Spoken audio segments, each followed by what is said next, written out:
See if we can't get some choombas tuning in. I've actually got Sirenscape going, so I can get some computer noises and stuff in the background going. Cool. Shout out to our sponsors, Sirenscape.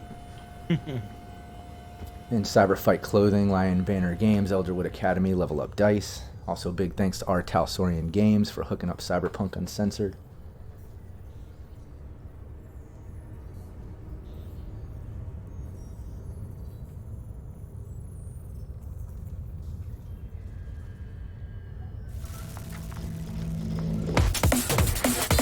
Cyberpunk Uncensored.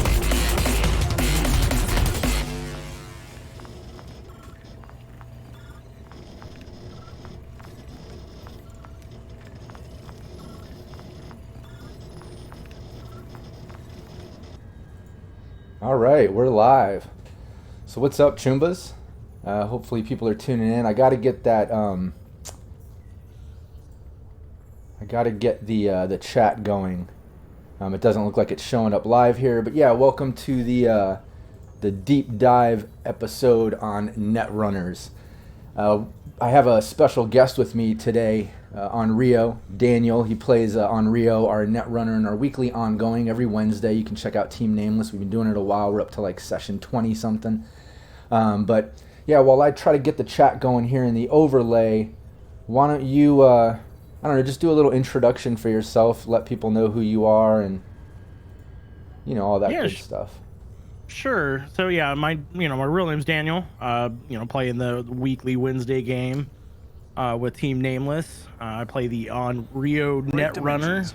He, is kind of known for his family was betrayed. My character's uses kind of the Onryu, like Japanese, like vengeful ghost idea, because he wants to get back at people for not being in quite the position he was hoping he was in. So yeah, it's and then Netrunner, which I've always loved that concept of a character. I'm a huge fan of William Gibson, huge fan of Johnny Mnemonic, which was written by, the screenplay was written by William Gibson. Neuromancer is my, one of my top favorite books. So the idea of being that kind of console cowboy, net running type character, and the fact that I kind of do the real version of that, being in IT for the last 25 years, appeals to me. So that's kind of where we're at for me. Nice. Yeah, I'm still pulling up the chat, so I'm a little bit slow. Yeah. In getting that going.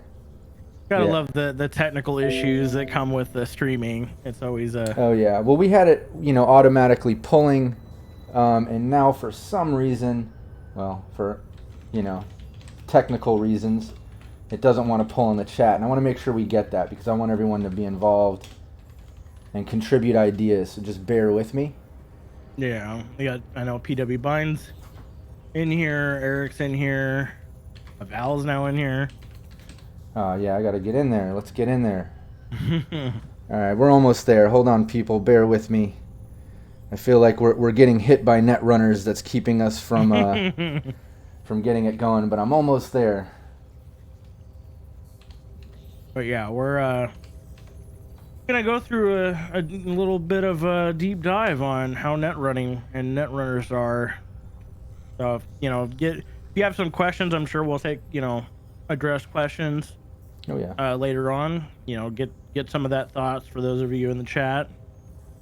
Most definitely. It looks like it looks like we got the chat showing up now, at least for the for the stream, so that's good. It's not as pretty as I was hoping. Like I said, we had a direct feed going for it, but of course, as things happen, technical shit messes us up, and we had to just kind of do it on the fly. So at least we got it there. And yeah, definitely. What's up, Val, Eric, 2077, Gwen? I see Frank. And yeah, you said PW Bind. I gotta say, it's funny because we actually were chatting on the Cyberpunk Uncensored Discord And let me fix the chat here so it's a little bit better visible. But it's actually not PW bind, it's PWB. And the IND, I guess, is standing for Indianapolis or something. PWB. Let us remind me of that. Okay.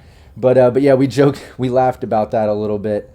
And I was teasing, telling him I was okay from now on. I'll just call him Mr. Bind. But no, I'm just kidding. No, we won't mess with them. But yeah, PWB, what's up? We're finally getting that right after so many sessions of you tuning in. I apologize.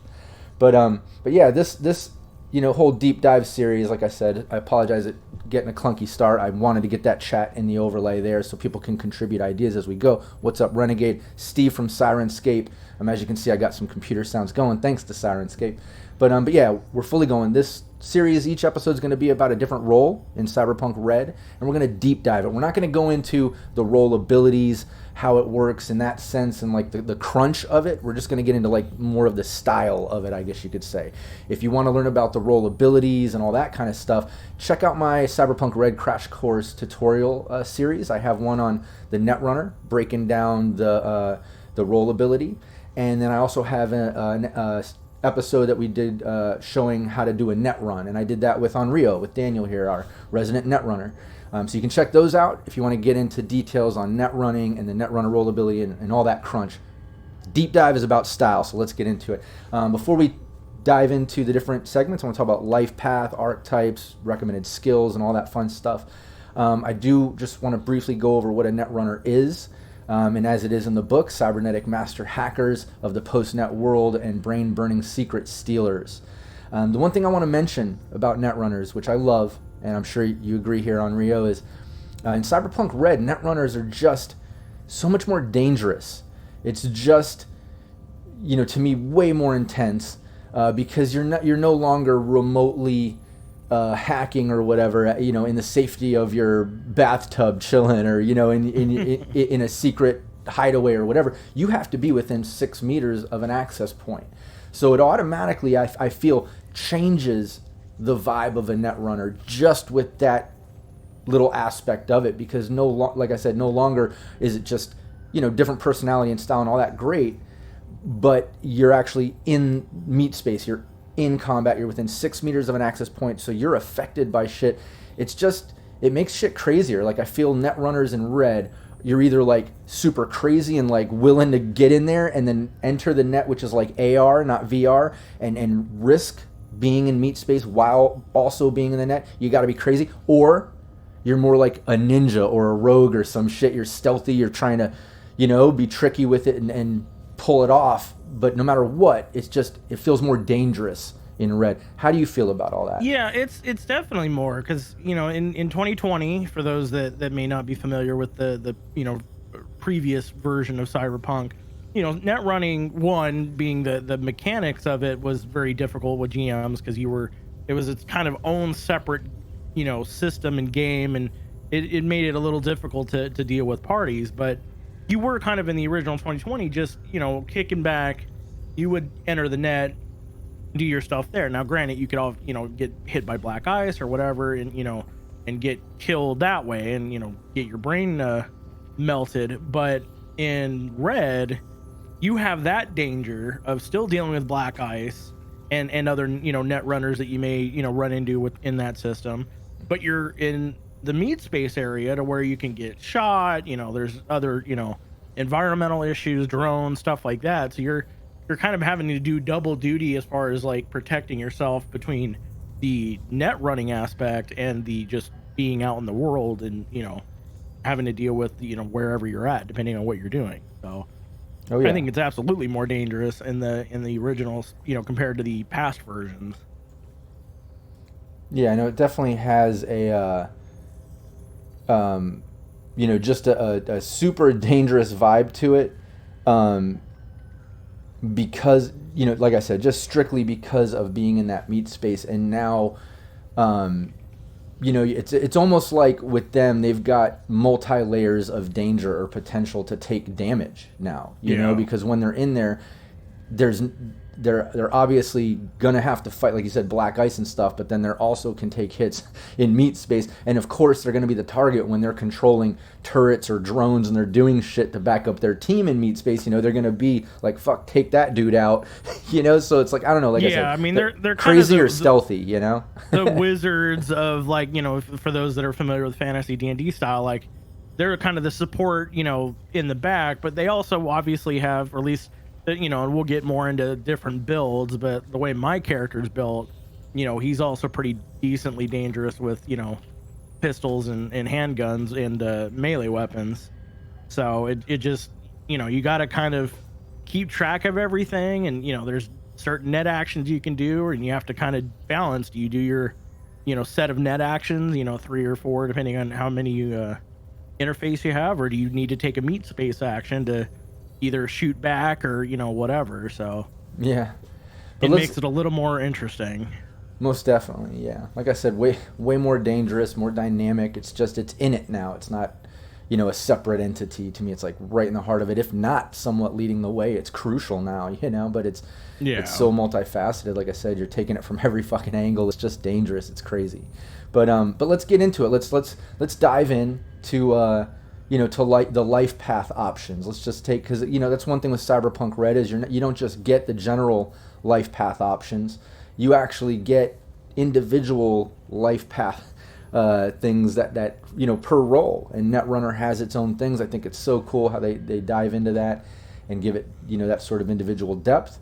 But let's go over each section of that you know, Netrunner life path stuff and the different options that come up. First, let me say, when it comes to the general life path stuff, like, I like rolling on some of those, you know, where it makes sense, and let me explain that. But I do feel like when it comes to, like, stylized things, like how I'm going to dress, my haircut, things like that, I always like to pick that, because I always picture the character the way I want to see him. But I will have fun rolling, like, his favorite item, his past, family, you know, adversaries and friends and this and that. You know, like, I like that sort of randomness and see what the dice gives, you know. But when it's, like, personal style, like, I don't know. Me personally, I like to define it. I like to basically say exactly how he's dressing and what he's doing. You know what I mean? How he looks. No, for sure. I think, you know, and it also depends. Like, all the, you know, the different life paths for the different roles, they're similar, at least in style. You know, there's one of, like, you know, how was your environment? You know, how is your, like, how do you get work? How do you do that? It's obviously the specifics are very, you know, specific to that role. So obviously, depending on how you want to do it, you could, you know, all the characters, if you have a large session 0, or, you know, like the setup, you could, you know, maybe more interweave that. But I also think it's also very interesting to just roll, you know, some of the life path stuff and be like, you know, hey, this is what my character ended up being, and then try to, you know, kind of fit into that. Oh yeah, no, I totally agree. I think it can be fun either way, but yeah, for me, the at least the clothing, the hair and stuff, I've always got to pick that stuff for the most part. But the other thing, the style of how you are, or how you look, I should say, is, I think, important to pick for what you envision, you know, your character to look like. Yeah, most definitely. And I see Honor Among Thieves. Definitely, you know, if anybody has any questions, put them in the chat. We'll answer them. Obviously, if anybody has any ideas to contribute as we go, you know, like I said, we're going to go into life paths. We're going to talk about them and archetypes, recommended stats and skills, just the different ways a Netrunner can be played. We're not going to get into the crunch so much. Let me just repeat that.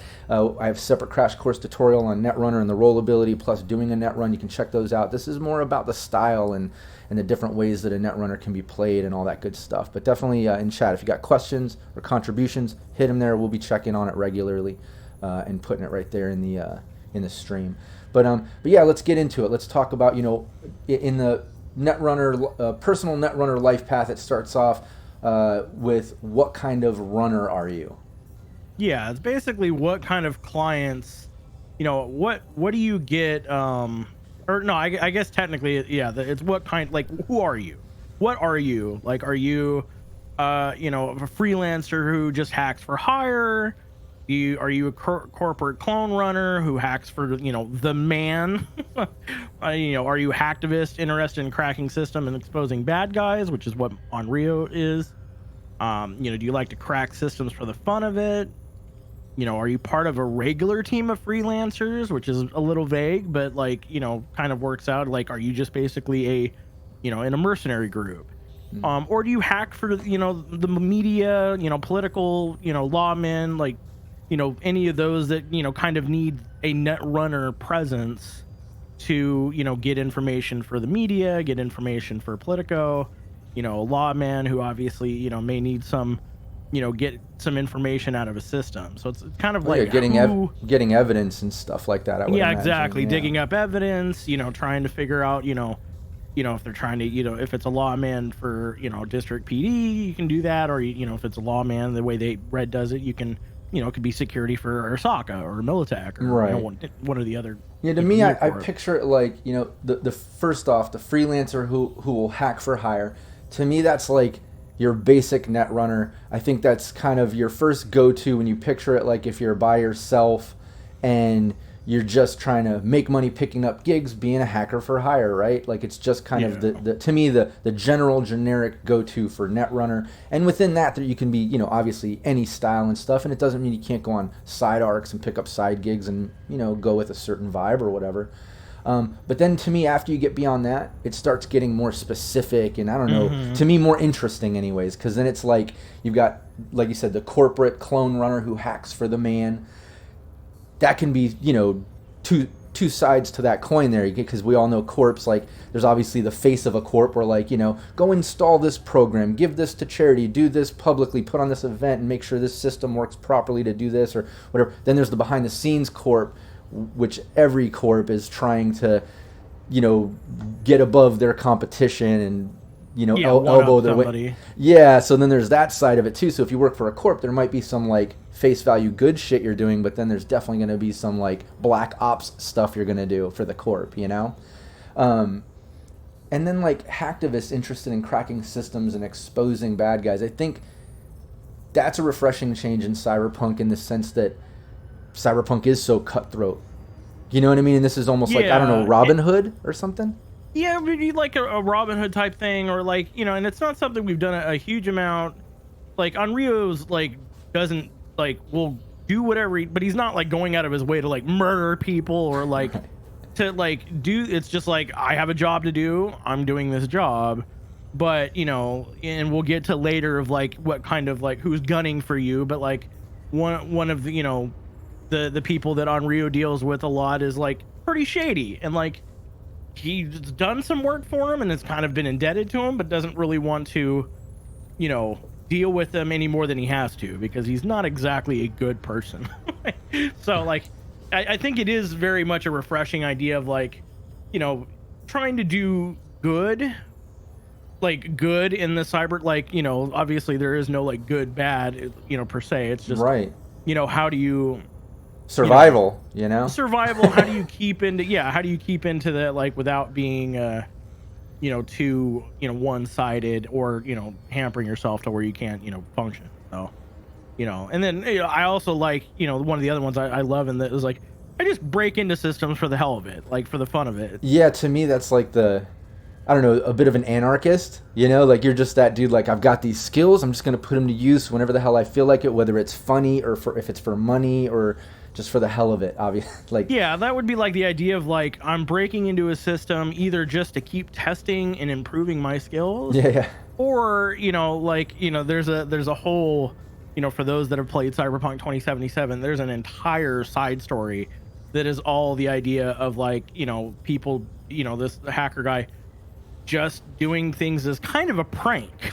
Just like, and you could do that, like, some of the cool stuff that Netrunners have, like you can make viruses that change, black ice from like the normal icons they use. Like one of the examples that the book has is changing something to where, like if it's the snake or whatever, it has like a party hat or something, like just little weird things like that to where, you can mess with people. So I like really like the difference between, a freelancer and the corporate clone runner, and then, hacktivists that's maybe trying to do a little bit of good, and then just somebody who's just, I'm just going to do it for the hell of it because I can. Right.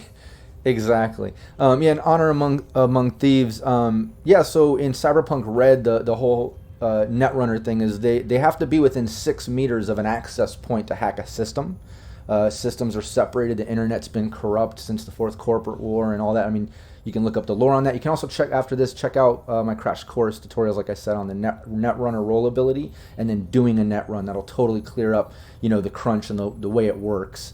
But yeah, you totally have to be within 6 meters of a system to hack it. And it's more like AR, not VR. So when you're within those 6 meters, the Netrunner is like, whether they have virtuality goggles, they call them, or it's built in, like Onryu. You can see in that gameplay, he has it built in so it's not so obvious when he's hacking a system. But whenever they do it, you're still seeing what's happening in what they call meat space, and you can still be attacked. Obviously, you're there. And you have to defend yourself and shit. But you're seeing the system in AR, so you're still interacting and doing stuff in the system. So that's how it works. And basically, if depending on how much you look at technology, it's the difference between like 2020 was either you sat in front of a screen or like 2077 has a little bit of this, but like where like the idea of wearing like goggles of like an Oculus Rift or an HTC Vive, where there's no you're seeing a screen and there's yes, there's cameras on it, but they're garbage and you really can't function in the real world with them. The difference with like in Red is it's like think a much more advanced version of Google Glass, or like Magic Leap actually sells goggles that, in my opinion, look what I envision like the virtuality goggles, where it's literally just glasses that then project a AR thing on the lens. So you can still see the real world, but you also see whatever the AR aspect of it is. Exactly. That's kind of what the Netrunner difference is between 2020 and Red. Yeah. As far as how they hack. Exactly. And then, okay, so back to this life path stuff, so we don't go on too much of a tangent. Let's wrap up the what kind of runner are you. The next one, part of a regular team of freelancers. I like that idea too. I think that feels to me like if you're in like whether it's organized crime or a gang or whatever, it's that version of a group of net runners, because you're with a team of freelancers, or it's like you're part of your edge runner team. You know what I mean? Yeah. You work with a solo attack. You know what I mean? Just like you do, Onryu. But yeah, and I think that's one of those that I think, yeah, you could roll it or whatever, but if through your session 0 or whatever you're getting with your group, if all the other ones don't interest you, or if you really want to just be like, hey, we're as a team, we're going to go around and present ourselves as, a freelancing team. I think that was a great one to go with. Oh yeah, most definitely. And then the last one, hack for a media, politico, or lawman who hires you as needed. Again, that's to me very, a safer bet on the sense that regular gigs, you have kind of the world open, considering that if it's a media or politico or lawman or whatever, it's going to be like the corporate, or you'll hack for hire in the sense that they all have both sides of the coin. They're public sort of front, and then the shit that they're probably doing behind closed doors and planning. You know what I mean? Yeah. Yeah. So the next, absolutely. Yeah, and the next section here, it says, "What is your workplace like?" I think that's kind of fun, because it's not like that truly affects, you as a character. It's not personality. It's not like, a huge life path thing that can be used against you or for you or whatever. But I think it can still come into play. It not only, sets forth a sort of vibe for your Netrunner in a way, but, a GM can kind of throw that into the mix sometime, like for instance, where it says, I'm just going to skip down for the sense of this conversation, but it's a filthy bed covered in wires, or which maybe is what Onryu ended up with. Like, that's what I rolled. And yeah, it's like, the idea, like, especially since in my character's case, I'm just staying, like wherever I can, usually cube motels, that kind of stuff. So it's just like, basically like, I've got a cyber deck and all this other stuff. It's like, I'm not going to, like, I'm pretty much going to just sleep with all that like stuff there. Like, right. And since I have virtuality goggles, I don't have to take them on and off. So like, you're not really paying much attention to like, having a clean, living space. It's just, my existence is, doing this, hacking and net stuff. Yeah, so see, to me, I'm just going to deal with that. Yeah, to me, I feel like that one, is almost can be GM used in the sense that maybe one day Onryu is going to be like looking for something and can't find it in the mess, you know, and he's going to need to like do I some have type to hurry of role. and get Yeah, you know, and you got to hurry or something. I don't know, but some of the other ones here, like it says, let's see, there are screens everywhere. That just sounds so cyberpunk. I've seen artwork like that. I mean, it sounds probably similar to your actual in real life setup right now, Daniel. Yeah, I mean, it is very much like the, I don't know about everywhere, but like I have a 27-inch screen to my right, 27-inch screen in front of me, and another 27-inch in portrait mode to my left.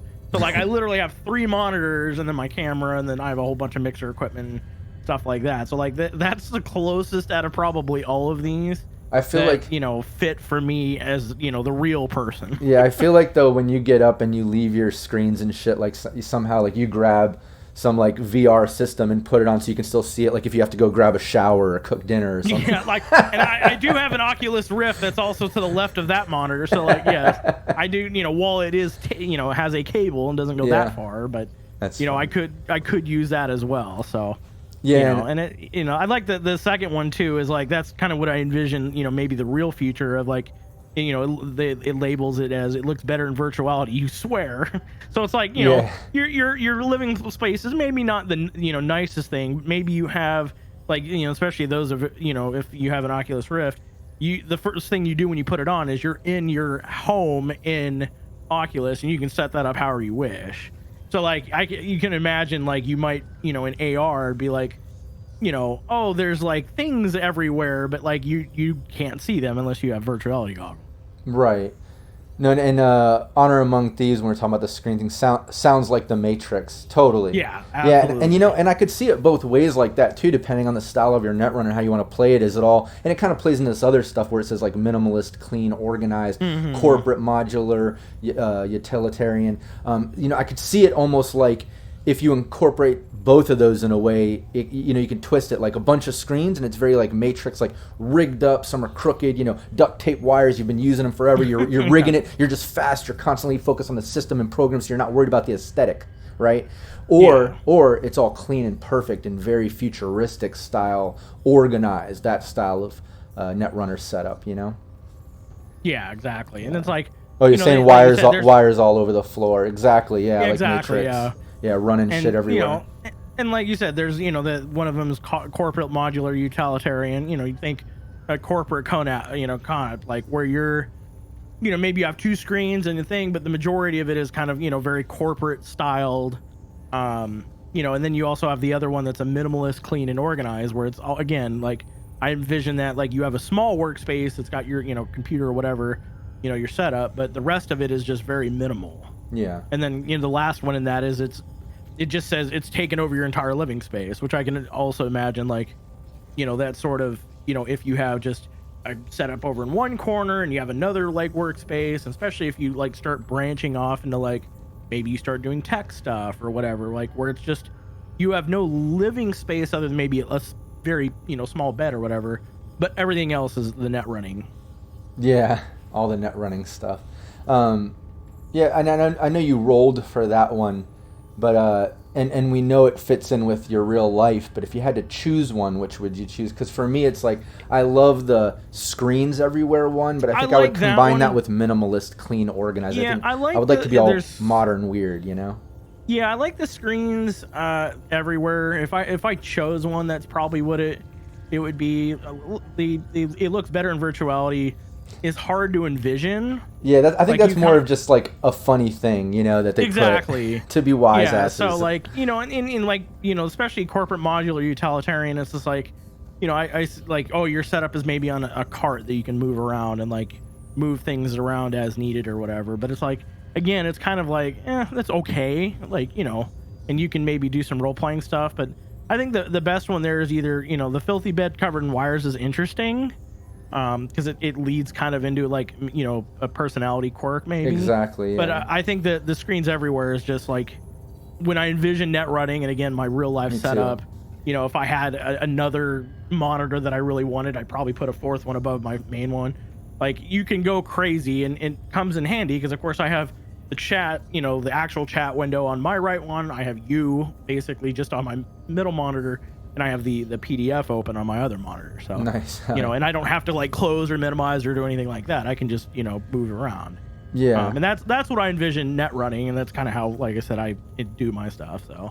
Oh yeah, yeah. I see. Steve from Sirenscape says totally clean and sterile. Everything Bodak needs is in cyberspace. And just so people don't know, in case they don't know, Steve from Sirenscape plays in we call it our monthly ongoing, but we've been doing it almost every other week. It seems like, but it is a monthly sort of. It's a one shot, but it is ongoing. Like each session is kind of standalone if you want. But some of the lore, the character development, money, everything, things do carry over. But that's who Bodak is. Steve plays a Netrunner over there. And he said, or it was till he moved into the RV life on the road with David Noir, Gato, and Pixie as Chaos. Yeah. Yeah, hitting the road. They picked up a job and they're hitting the road. But yeah, it's awesome. Steve plays a Netrunner and you play a Netrunner. So it's always great to get that feedback, but yours is wires all over the bed. He wants the sterile environment. The sterile environment. Yeah. Oh, and thanks Zeppy for the subscription there. He's one of our GMs with Cyberpunk Uncensored, also part of the team, helping us develop some cool assets and things that we got going on there on the Discord. But yeah, moving on. If you have a partner, who are they? And I think my favorite one. I think I know yours. It's got such an interesting twist to it, and it's what Onryo's dealing with. But let's go down the list here. So like in the way that the life path is, you can do you have a partner or do you work alone? If you work alone, it just has you do like what's your workspace like. If you have a partner, you kind of choose that and then you pick your workspace.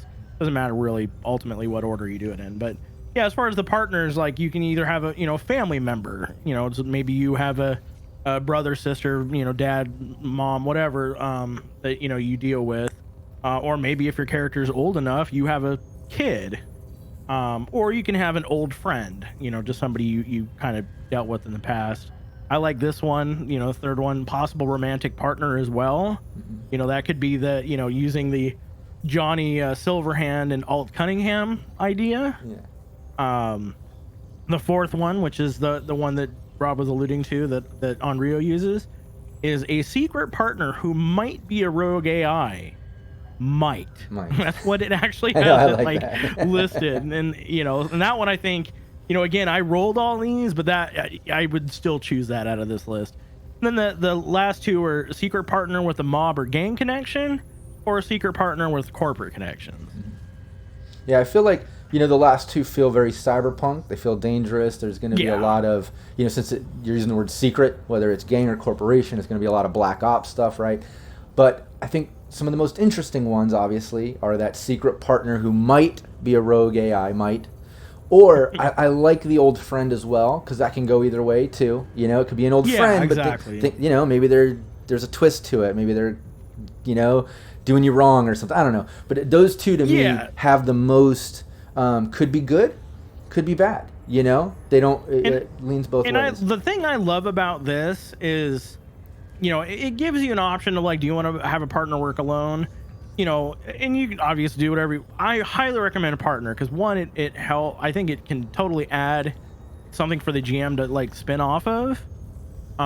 Because like, family member, old friend, possible romantic partner, secret partner might be a rogue AI, which, I've kind of inferred with one of the people we've recently dealt with in our game that, and like, it's funny, Pyro, hey, I may have this, and like, there's kind of like an aspect to that. Yeah, there's that old school AI, media Nostradamus who's real interested in trying to help figure that out too. But it's funny, I see, just to back up first, Renegade in the chat first says, Bodak, the walking cyber deck with katana who knows karate. It's so true.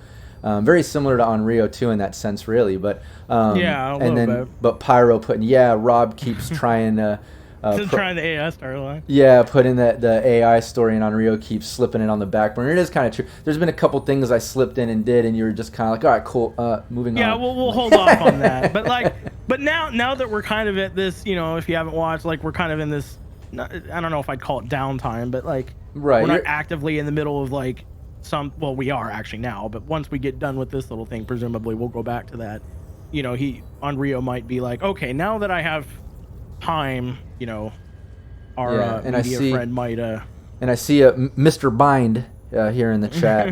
No, I'm kidding. PWB says a romantic AI. So he's combining a couple there like we did previously on the other thing. I like that too. That'd be funny. An AI that like maybe developed, pseudo feelings or, like synthetic feelings towards a human or something. And I do hope that like Talsarian does, add some more, AI programming type stuff. Oh, yeah.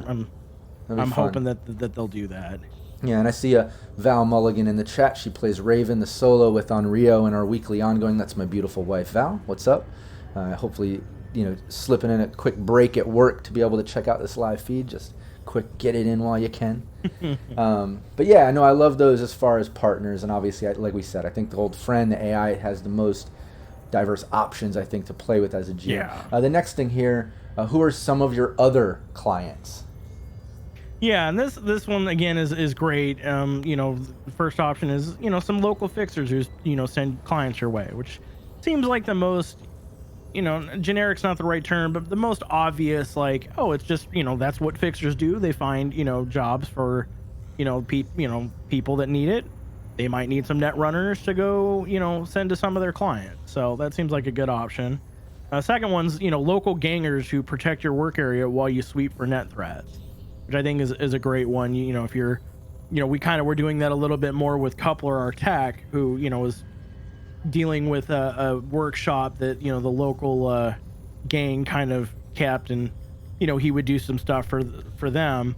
Certainly you could do the same thing for, net runners that, maybe deal with gangs that have systems. Till somebody burns it down. Just Till like somebody burns it down. So it's like what happened to Coupler. So, yeah, the things. The third option is corporate execs who use you for black project work. That's actually what Onryu ended up rolling. So, obviously you just have execs that, hey, I need some down low stuff done. If you get caught, you're on your own, but good money there. Or you can do, the fourth option's local solos or other combat types who use to keep their personal system secure. You might have a solo that you run into. That one's, I think, a good one for like if you know that you're playing with the solo, you can kind of do that and kind of tie that in with maybe a storyline behind that. I think that'd be a fun one too if like you only have a couple players. Like it's great for a group and it can tie in how those two know each other. Then you figure out how they know a group, and that's always fun. You have a couple characters that know each other, and then you figure out a way the group comes together. But sometimes, you might just be playing with like one or two friends or something maybe, and like, the NPC is the solo, your netrunner is the sidekick for protecting his system, having to go around, like, or you have two friends, and that's a great way to kind of put that duo together and have that dynamic, Yeah. Then you got local nomad and fixers who use to keep their family system secure, which I think is also a great, option. Again, I think that's a great one to tie in with, maybe other people in your group. And then the last one is you work for yourself and sell whatever data you find on the net, which I think is good if you're, especially in a group, if you're choosing them rather than rolling them. If you're going into a group of people you don't have any clue with, that one's a good one to just like, I'm going to do my own thing. And, basically I think that goes well with if you're doing the either just like to crack systems for the fun of it. You can do that, I just work for myself and sell whatever I find. That's where exactly. I like the rolling because it gives you kind of interesting, but if you certainly tie into each other if you want to kind of make that like specific style character. Yeah, no, and I think like the way that section is set up is it's very player GM friendly on the, I don't want to say meta side of things, but like the not character, but the player playing the character side of things and the person who is the GM side, in the sense that, okay, shit, I know I've got, other players in the group that are playing solos or nomads or fixers or they're, some execs or this. You can kind of see maybe where that it would make sense to pull one of those in on top of your main one that you rolled earlier. You know what I mean?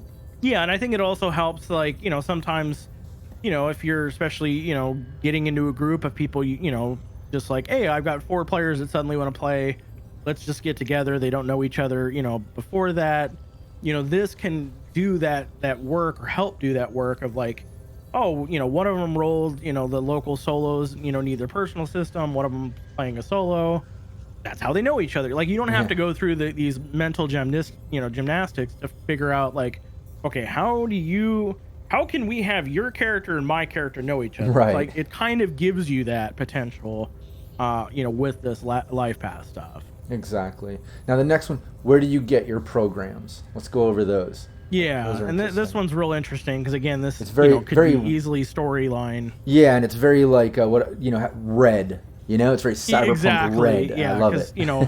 For those that aren't familiar with Red, per se, or if this is one of your first things, everything kind of is in flux. So you kind of have to go out of your way or find sources to get this stuff. It's not like you can just go down to Walmart and pick everything up. Yeah, and Pyro says, from enemy cyber decks, it seems, LOL, because Onryu lately there's been a few of those cases for Onryu recently. Been fucking people up and taking their shit, and one of these options, like the first one's dig around in old abandoned city zones. That's what Onryu ended up rolling. But the second option is steal them from other Netrunners you brain burn, or kill outright anyways. That certainly could be a way to get programs. You just, my cyber deck now, like, so there's that. You have a third, have a local fixer supply programs in exchange for hack work. That's certainly an easy. It seems like, and realistically, I mean, in all honesty, when you're in this world, because when you're playing it, you make it real in your mind. You're envisioning it. You're immersed. You're fully in. Realistically, you're gonna try to use all these things. You're gonna hit up your local fixer. You're gonna go scavenge for shit. You're gonna take shit from your enemies. You're gonna, you know what I mean? Absolutely. And so like the fourth one's corporate exec supply you with program in exchange for your services. That's on, these all fit because Onryu's had that as well. Like he's had, either media that's given him stuff or, other, execs, like here's a program I need you to go install or a virus I need you to go install. Or here's a program you can use to break passwords as for example. So these all kind of fit. The fifth one's, you have backdoors into a few corporate warehouses. Again, that kind of fits to some stuff that Onryu's done recently. And the last one is you hit the night markets and score programs wherever you can, which again is a totally valid thing. Certainly has been the case for Onryu as well. So like, I think these are all like, certainly is the idea of like all of these can happen. I think the intent of the life path is, what is your general go-to, or how did you, especially before your, character's playing, how did he, what was his original intent of getting programs? Like, was it, one of these things, digging around, just old city zone areas, not having to deal with people or having to deal with maybe local gangers that are also like picking things apart, or techs that might be stripping, drones or other, technical things for pieces. You're doing the same thing as a Netrunner. You're stripping programs out of, lost cyber decks, lost data fortresses, so on. Oh yeah. No, I totally agree. And I wanted to go over here too, because Pyro made a great point here, because of, taking shit from enemies or whatever. Oh, I have wondered if a Netrunner can run around with two loaded decks, one set up for covert hacks and the other for brain-burning rival Netrunners, and just jack in with the one you want to use. Great idea. If you have a couple cyber decks, maybe you set one up just like that. You're more stealthy. Like, if I get into a system, I know it's black ice and it's programs and it's this. Okay, I'm going to a spot where I might be running into actual Netrunners and things, and I need those, to load up with more of those types of programs, maybe, or more slide and stealthy stuff and armor and shield style things, or maybe more offensive programs or something. I don't know. That's a great idea, though. I love that. Like, it's absolutely, and it's funny he mentions that because it's something that Onryu, whatever, is considering. Because I now have, I have an excellent cyber deck, which is kind of the main one that has all my programs on it. But I also have two other cyber decks that have programs where I can, and I have extra programs laying around. Like right now, I'm kind of like flush with programs. He's literally becoming Daniel.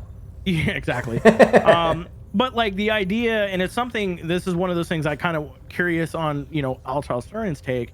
The way the book is written is like you can, you have the cyber deck, you still plug into an interface, port. Now, can you theoretically have more than one interface port? Well, you have a tech. The answer to that is yes. Yeah, and don't forget you have a tech, because it's Honor Among Thieves just said, can't you not make your own programs? Totally. You make viruses, you can make your own programs, and you can do that as a Netrunner. But like I said, don't forget, techs can also invent and fabricate. So if you can think of it, the GM should at least be able to balance that shit and give you a DV you have to hit, a timeline and a cost, and make it happen. So, or make it not happen because it's too difficult. But you get my point. Like, yeah, totally. Yeah, there's no mechanic right now for making programs per se. Like, viruses, is kind of one separate thing, and there is some suggestions for that. Making actual programs, there's no current, rule for that. I think that would be one of those things like invention. Like, you would have to work with the GM of making if there's a specific program with stats that you want. Yeah, I think I don't see there's a reason you couldn't do that. Yeah, I think a combo idea of doing the whole, like virus sort of thing. Like, Onryu would come up with the idea. He would do the role and the time it would take to kind of create that virus. And then maybe there's something the tech does, with his electric security getting into the cyber deck and working with that virus you did to make it an actual program on a chip that can be installed or uninstalled, resed or deresed or whatever. Maybe there's something to that until official rules come out. Maybe there's something there. Or it just becomes like a virus, but like I said, a much more difficult DV and time needed to pull it off, something along those lines. I don't know. And that'd be interesting because, certainly there is nothing that you can't, the book doesn't say you can't do this. And I believe there is an option where it says you can, to unplug somebody or unplug an interface cable, it would normally take an action. Like if you're an initiative type order, it would take your normal action to unplug and plug one, another thing in. Either the idea is you could have two cyber decks plugged in at the same time and have access to both. Mm-hmm. I don't know. That would be a GM question, or I don't think it says that, I don't think it says you can't stack things like interface plugs and cyber decks and all that sort of stuff. So I don't see why you couldn't. It would just cost you humanity and money to get the things. Yeah, and do humanity, it. money. The other thing obviously, too, neural links only have so many slots, so right. You may be limited on that. The other thing too, though, keep in mind, knowing the tech and the fact that they can invent and then fabricate what they invent.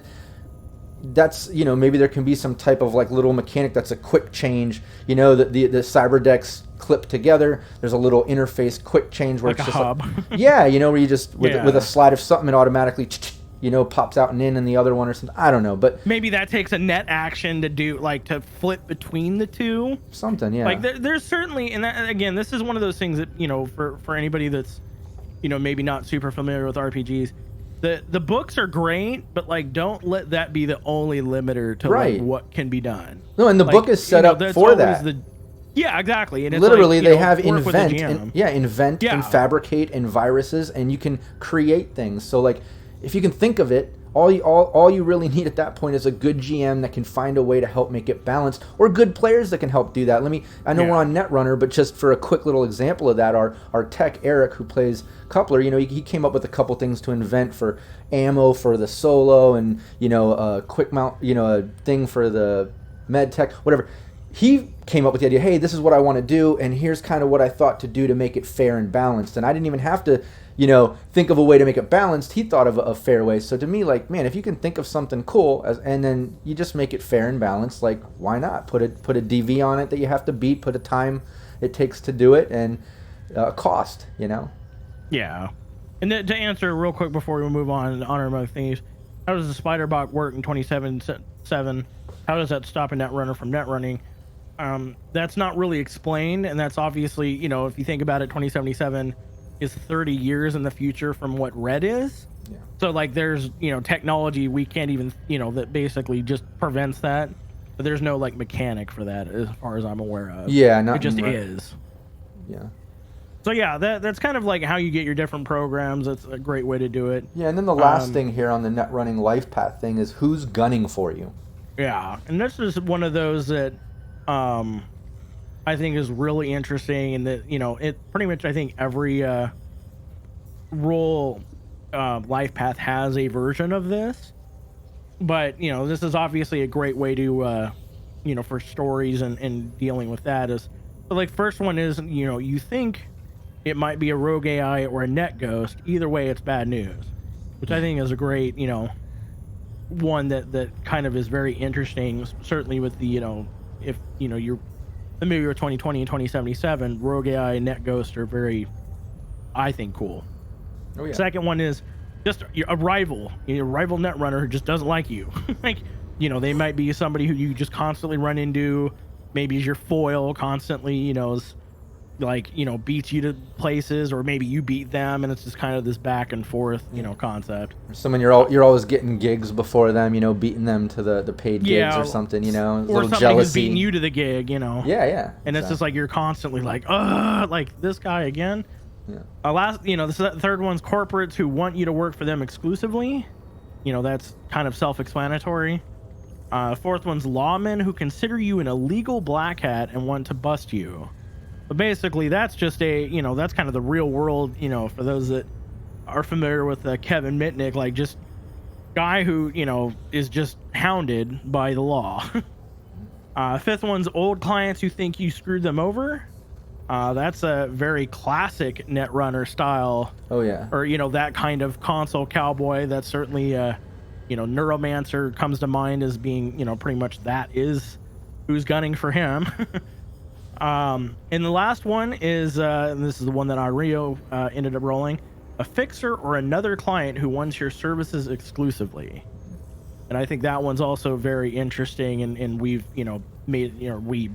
Rob's made it very much a big part of, some of what we've done in Team Nameless is, this fixer that kind of, my character, helped and saved as a younger group of people, and, but he's, up and coming and, super kind of dangerous and shady, but also is the local fixer that has some work in, the night market access. So, yeah, you kind of have to balance that with dealing with him.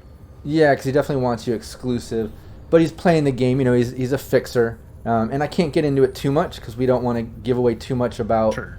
All his motivations and things like that. But I do like the idea of that one because of the fact that it does feel like, okay, this is supposed to be who's gunning for you, but it has that sort of, but I want your services exclusively, so it's like a hate-love relationship. And in this one, I feel like it's not a full surface sort of thing. It's just this underlining, kind of touchy situation, and I really like that.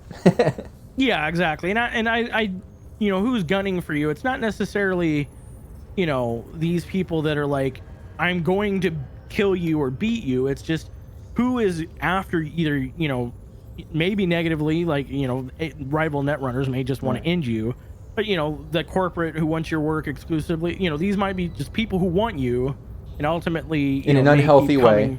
Yeah, in an unhealthy way, and keep kind of coming up, or maybe a foil to the, storyline, or especially in other, your other party members, that may be like, oh, I have to deal with, he has to deal with that, and he's part of our group, so we have to deal with that. Yeah, and I see Pyro in the chat says, Kid is fucking cool, just don't stooge him over, and I reckon he will look out for you. Yeah, and anybody watching, Kid is the name of that fixer from our weekly ongoing. You can tune in Wednesdays, 6 p.m. Pacific Standard Time, right here on the Cyberpunk Uncensored Twitch.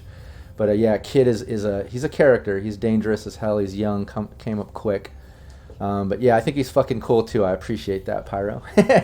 Yeah. But yeah, I like that. Who's gunning for you? But that kind of ends the specific Netrunner life path options. I think it gives such dynamic to each one of those options, and like I said, some of them almost make sense to combo, some make sense to choose versus roll, but however you do it, I think it's fun. One thing I kind of like to do too, if I can't decide, hey, do I want to roll or choose when I'm doing life path stuff, and you've heard me say this too to players when we did the old Red 2020 combo before we got the advanced copy of Red from Artel Sorian, is in life path, hey, roll it twice, pick the one makes most sense to you. That way you get a little bit of that chance dice roll thing, but in the end, you don't feel like you're completely stuck with only one fucking option, you know what I mean? So that's an option for GMs. Yeah, especially if there's an option, like you're looking through it and it's like, if the GM wants you to roll, or you're kind of wanting to roll, but then you're like, I like that one and I like that one and I like that. Like, you might be in this position where it's just like, you get disappointed or whatever if it's like, oh, that's not what I was hoping for, but like, so that's where I think rolling twice is a good way to you still get that randomized, way of life path, but you may have a better chance of getting the one you want, or the one that you find interesting. Exactly. Yeah, and we got Zeppy here, like I said, one of our GMs under the Cyberpunk Uncensored brand, getting ready to start up. He says, with Rogue AI, Net Ghosts, a narrative I like running, especially if the party finds a derelict, abandoned part of the city within a combat zone. They could accidentally stumble on some part of the old net architecture, unwittingly releasing this AI, which now hunts them for better or worse. Yeah, I love that. Yeah, AI is fun because dangerous, super smart possibly. Motivations can be weird. They can be dynamic in ways that don't make sense to a human. I think they're just fun. And I recently was talking to a GM when I do the monthly Patreon gathering, GM player tips and advice, which anybody interested in joining, check out the Cyberpunk Uncensored Patreon and join me.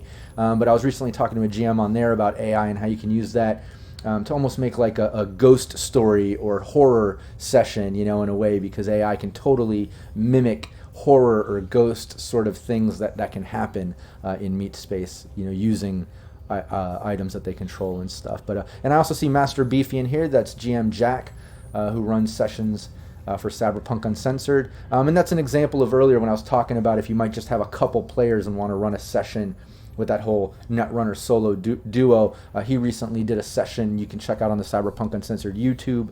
It's archived there, where he had 2 players of solos, and he ran them similar to the Running Man. He called it the Dying Man, and he put them through like a kind of game, these 2 guys, and that was cool. But he has a throwaway idea that doesn't work for any setting, but will mix things up when you reach endgame in Red or 2020. Add the SCP formatting settings. I'm confused with all of that. Yeah, I'm not understanding what that means. Master Beefy, gather your thoughts, come back. I'm not sure what exactly means by that. Yeah. But partly because I don't know what SCP stands for. So. Yeah, I apologize. And he plays David Noir in the monthly ongoing one shots that I was talking about earlier with Steve from Sirenscape and Renegade, who plays Got to the Fixer on there. But Master Beefy, GM Jack, he plays David Noir, the rocker boy, in that. So yeah. But moving on from LifePath stuff, I do want to discuss some archetypes. I think this is, probably the most important part. This is kind of how you define yourself as a netrunner.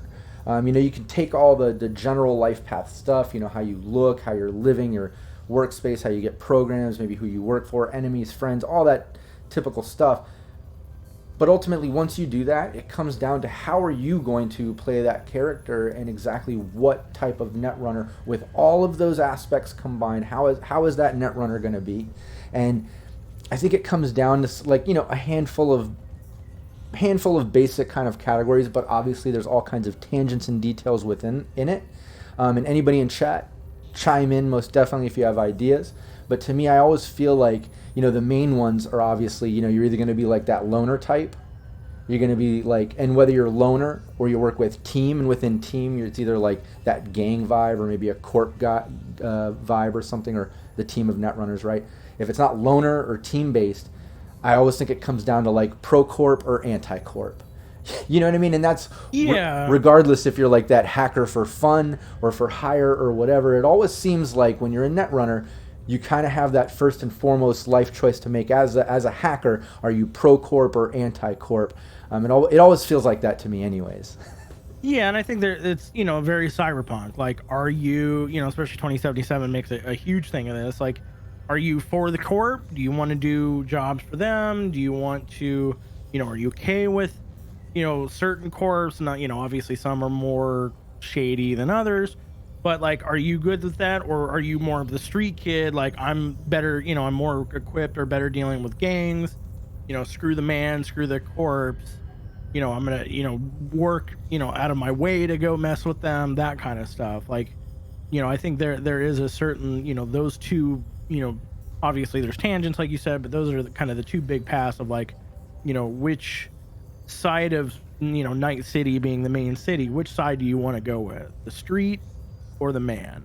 Yeah, and what are some like maybe movie examples or characters from movie examples within that? Like I love the vibe of like the whole Mr. Robot series, like him with being delusional, and I don't want any spoilers, anybody backtracking on any of that. I actually haven't watched Mr. Robot because I'm terrible. Well, you should watch it. I've heard it's great. I fought it's it for just a one of those moment. I haven't sat down. Yeah, I fought it for a moment too because I was like, yeah, I don't know. I don't know if it's gonna be good or bad, but I do like that actor, and like I don't know. I feel like if I get into this, I'm gonna dive in. And then sure enough, when I did, and my mom was actually the one getting me into it. She's like, oh, you should watch the show. I think you'd really like it. And when I finally did, like obsessed, watched all of them. Me and Val watched them. Even watched them again. I have the DVDs. Like love it. But I love his vibe of a character of hacker because it's like this perfect balance of like smart and crazy and like codependence to whether it's emotional like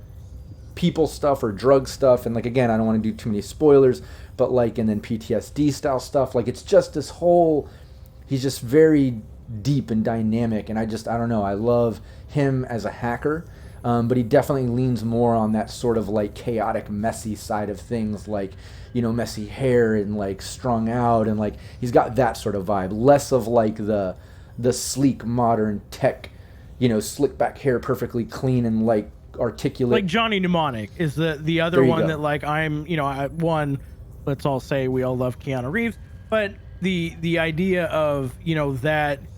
He is kind of that corporate, although he obviously, at least through the storyline and in the book, for those that didn't know, there is a short story written by William Gibson that's, Johnny Mnemonic. That he is kind of that walks that line. Like he'll do stuff for corporate, he'll do stuff for, theoretically, the street. It's just obviously, as you see him in the movie, he's now very expensive. So like he's dealing with, Ralphie, his, the equivalent of a fixer in that story, that universe. And he is that like suit, the famous line is he wants room service. Like he is that like very clean, slicked back, corporate type of character. Obviously he's not, net running, or hacking or whatever you want to call it in that universe. Is a bit, different. It's closer to 2020 style. Oh, yeah. But it is that sort of like, he's that, what I would envision that kind of corporate, very stand-up, Yeah, ignoring the 2020 similarity to the crunch side, just focusing on the style side. Totally agree. Like it's like the Mr. Robot crazy, and then him more of that slick, corporate side of it. Absolutely. And then the other side too that I thought of like as far as like a movie reference, and this not just plays in with the style of like the individual, almost being a combination of the two, right?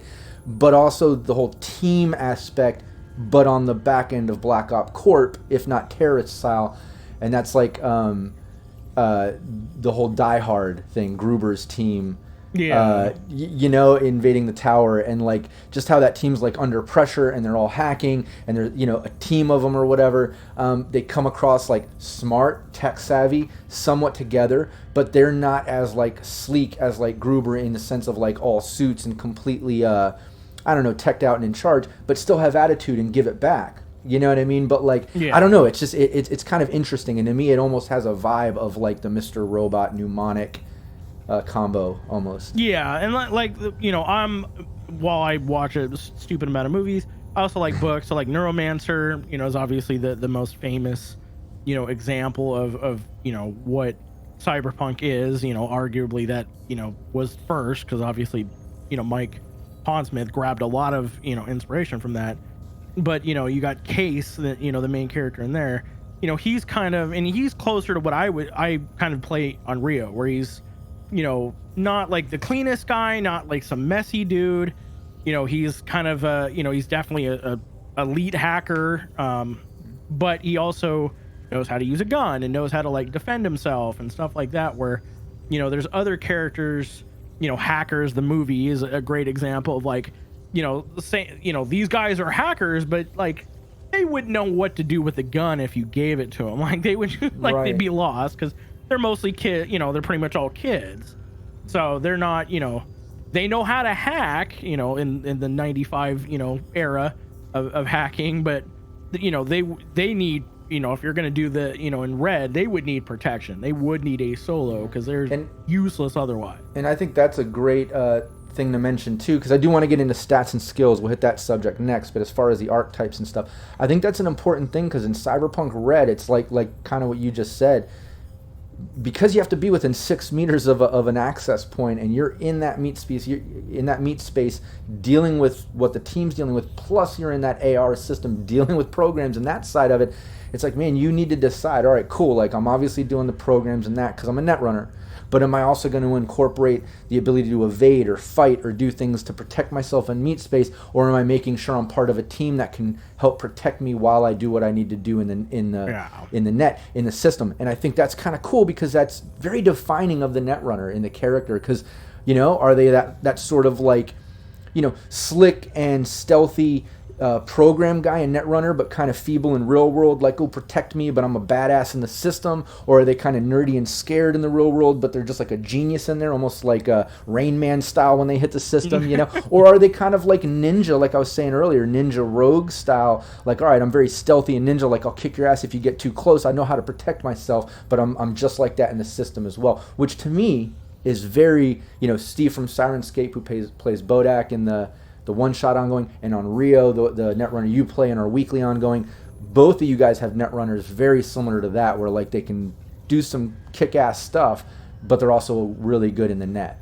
You know? Yeah, and I think, you know, even, you know, not to maybe skip too far ahead, but, you know, the programs that, you know, which I hope they will add more in later Splat books, but the programs even are designed with that idea of like, do you want to play a character that's very careful, very methodical, you know, you want to just destroy every black ice on demon you run into, you know, that kind of stuff? Or do you want to, you know, ninja in and just go like down through the levels and get the information or the control nodes that you need and get out, you know? And you know, there's programs that, you know, protect you, and there's programs that, you know, do damage, and there's programs that make, you know, other roles, you know, quicker. You know, we made a big joke the last time we played. Onryu had never used slide because it's just, he always would just go through and destroy things, but in that case he was more in a hurry, so it was like, well, I just need to go past this.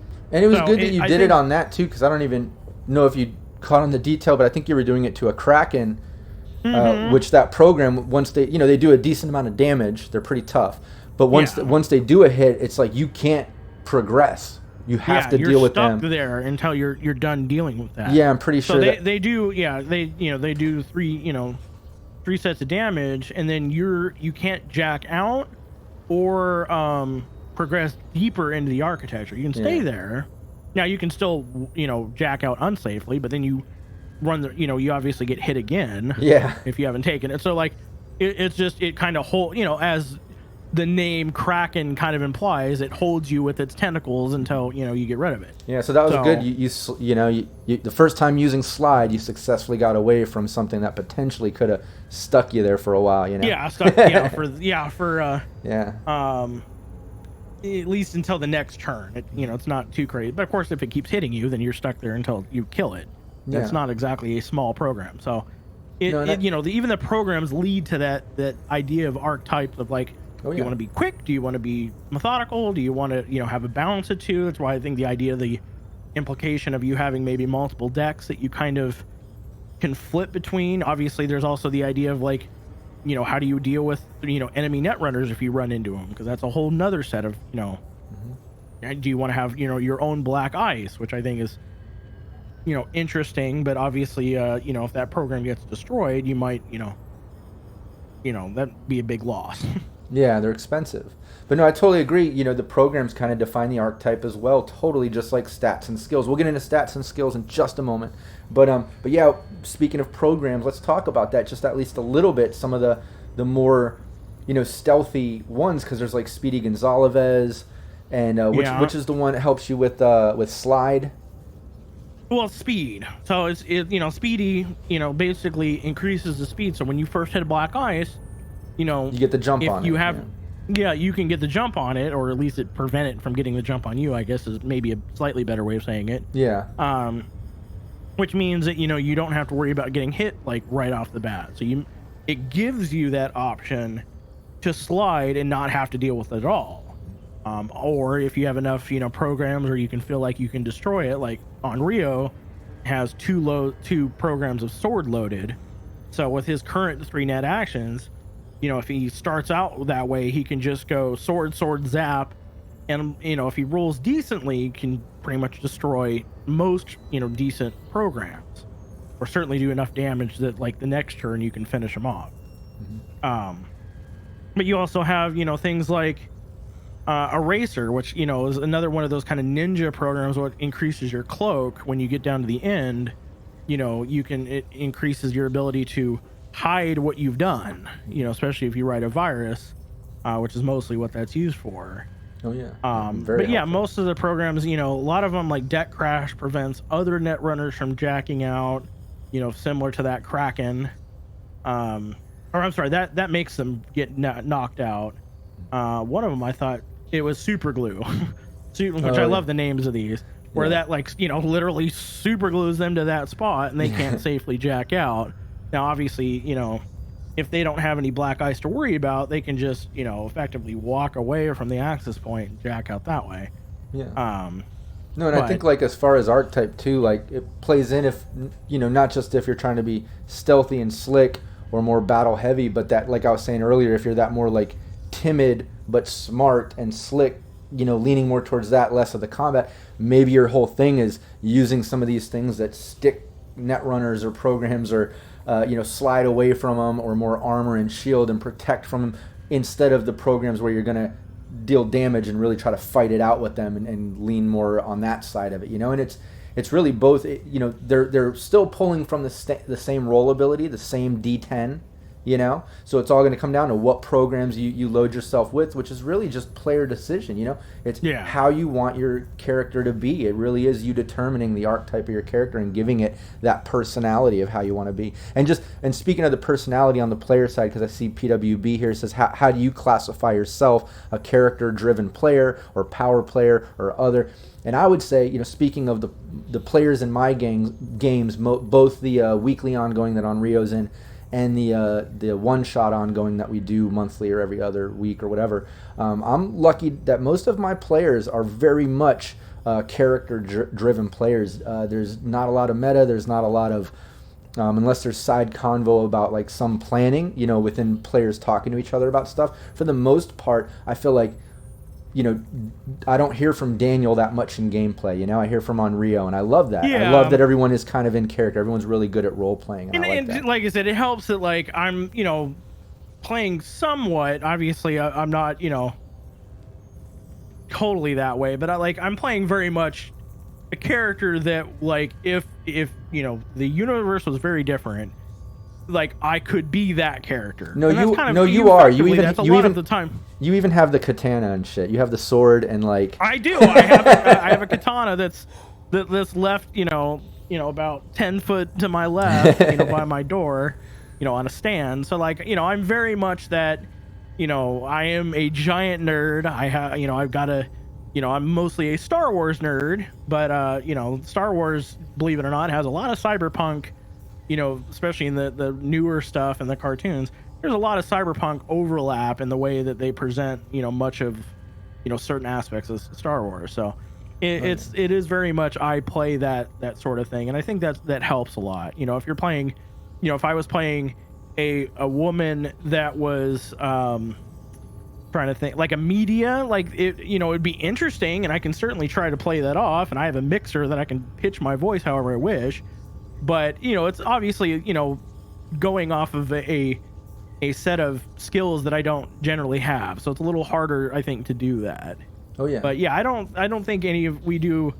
I mean, there's some meta, I guess, but it's not, in the, like, total,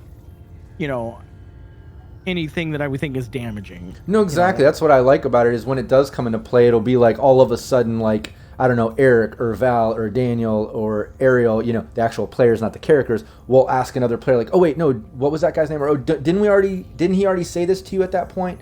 And that'll be like the extent of it. Otherwise, like, everyone for the most part speaks in their character and makes the decisions in character, and I love that.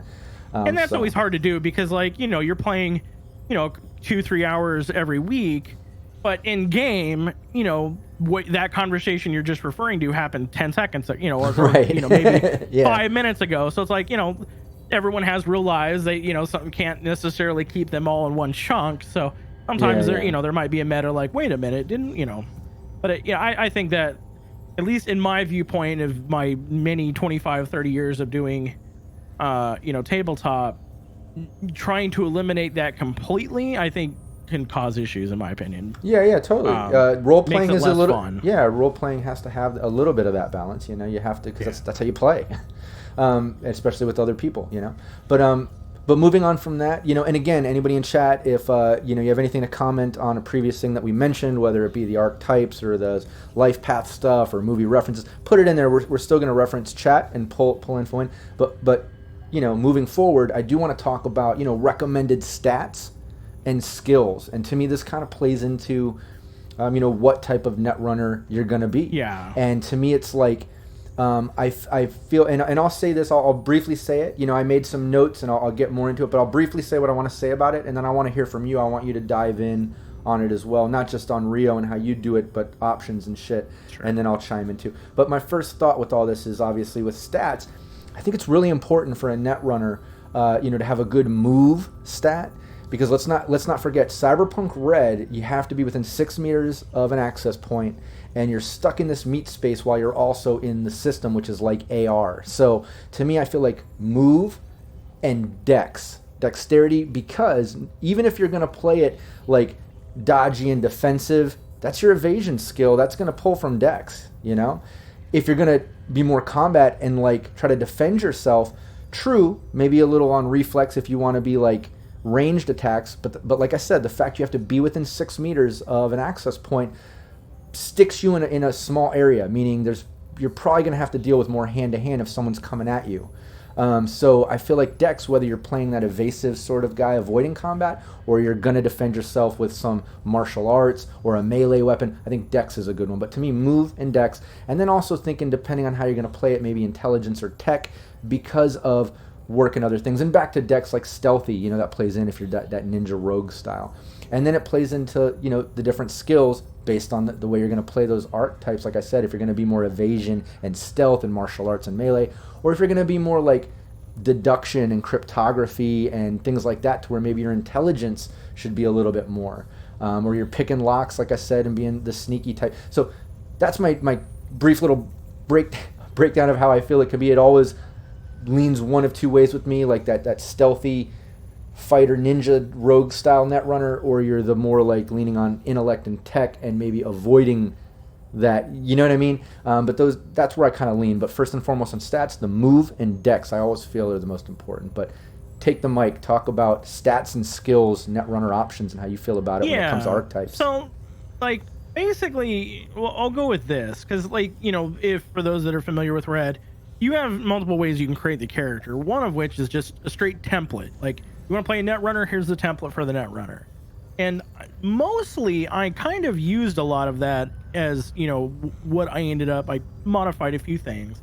But the way, kind of the default template netrunner, the way that Red presents it, is kind of that, like, walks the balance of, obviously good at doing tech type stuff and whatever, but also has the ability to defend himself.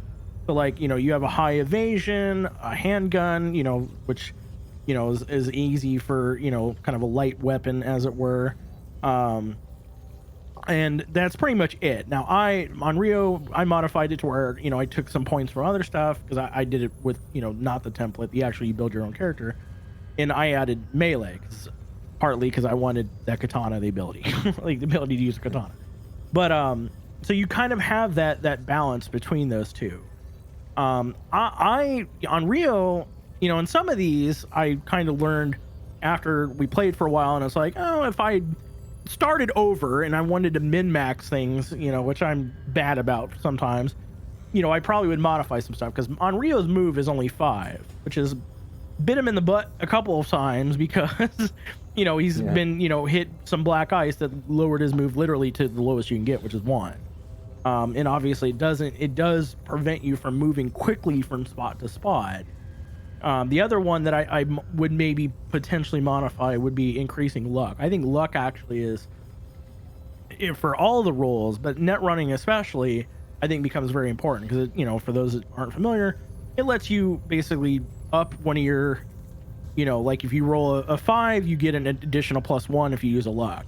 and that we've joked several times. There's been multiple times where Onryu has like, and I don't really, I just kind of was like, I guess I'll use a luck because I want to make sure I use all my luck. I only have a luck of 5, but I want to make sure I use all my luck before the end of the session. And a lot of times where I'm just like, I guess I'll use one, and then I'll end up rolling, and it was like literally that's what put me over the ability to like do whatever it was I was trying to do. Yeah, Onryu has definitely been. I've joked about this. Onryu has definitely been lucky with his luck. Yeah, you know what I mean. So, I think luck is very Renegade also kind of agrees. I think luck is super important for that. But I also like one of the things, reflex. A reflex of 8 gives you the ability to dodge when you're getting shot at, and as long as you have 8 or greater. And so Onryu ended up, one of the things I did was I wanted to be able to dodge bullets because I just thought that was kind of an interesting Matrix style way of doing things. So I think that's also useful. Again, if you want to play that like cross between a solo and Netrunner. Obviously, if you have if you want to play that style character that's like, using hackers, the movie is an example of like, you're just that nerd that is super good at like maybe tech stuff, whatever, then, you don't probably need a high handgun or a high, evasion or a high any of that. If you have, a solo or maybe a group of solos that, are protecting you. But I think that ultimately that is where, the important things are kind of, again, if you're wanting to play that solo, is stealth is a good one, especially if you have a decent deck or decks. Handgun. If you want auto fire, that's expensive. I think another example you could do instead of a melee weapon. And I, again, if I was starting over, I probably would consider doing something is doing, instead of using a melee weapon, maybe increase brawling and then, add one of the martial arts skills. So you get, some of those cool, like, so when you're up close, you may be able to grab and throw people or do, any of that kind of, some of the cool stuff that they added with the martial arts, skill. And to answer Honor Among Thieves says, is there no cloaking ability? Yeah, there's the cloaking program to hide your presence from being detected when you're in a system. You can cloak yourself, so when you leave, it sets your DV that another Netrunner would have to beat to tell that you were in the system. But in Meat Space, there's no cloaking. I mean, you have stealth, so contested to maybe somebody's perception to see if you can stealthily do something without them noticing. But there's no actual like cloak, like invisibility style thing. Yeah, there's nothing in the like using the major example in Ghost in the Shell. There's nothing, at least in Red. Now, could you maybe invent/fabricate that? Yeah, maybe fabricate. That'd be real hard. I think potentially that'd be real difficult to balance. I posted in the Cyberpunk Uncensored Facebook group a while back this sort of weird plexiglass perforated thing that this person invented, and you get behind, it's like a shield, and it's like an invisibility wall. It totally like looks like the surrounding shit. I mean, I can't explain how it works, but it does, and it looks awesome. And one of my players back then was like, saw it and was like, "Oh, I want to try to find a tech to invent, make that for me." And I was like, "All right, cool." So anything you can think of. So yeah, you can. And we being in real land, like universe, we have the ability, like we have that tech already. The ability, it's very expensive and very hard as a mobile concept. To effectively either bend light or it uses cameras to project to where it looks invisible, but actually obviously is still there. But again, that's one of those things where it's different between how it looks and how you would address that in mechanic, way of doing things. But there's nothing in book, rules is written that has anything like that. But again, this goes to the fabricate invent. If you want to do something like that and figure out, work with a GM to balance it, have at it. Exactly. A lot of it comes down to, the skills is just, you very much have the ability to either, play that very nerdy, I'm going to try to, maybe you want just straight stealth, or you can play that kind of solo style where, like, for example, like I said, Johnny Mnemonic, which, one of my favorite movies, he fits, I think, that kind of, borderline. He obviously is street smart, knows how to defend himself, certainly has the ability to have tech, but obviously also knows how to hack. Obviously his main thing is as a courier, which is a little outside of the typical cyberpunk universe. Yeah.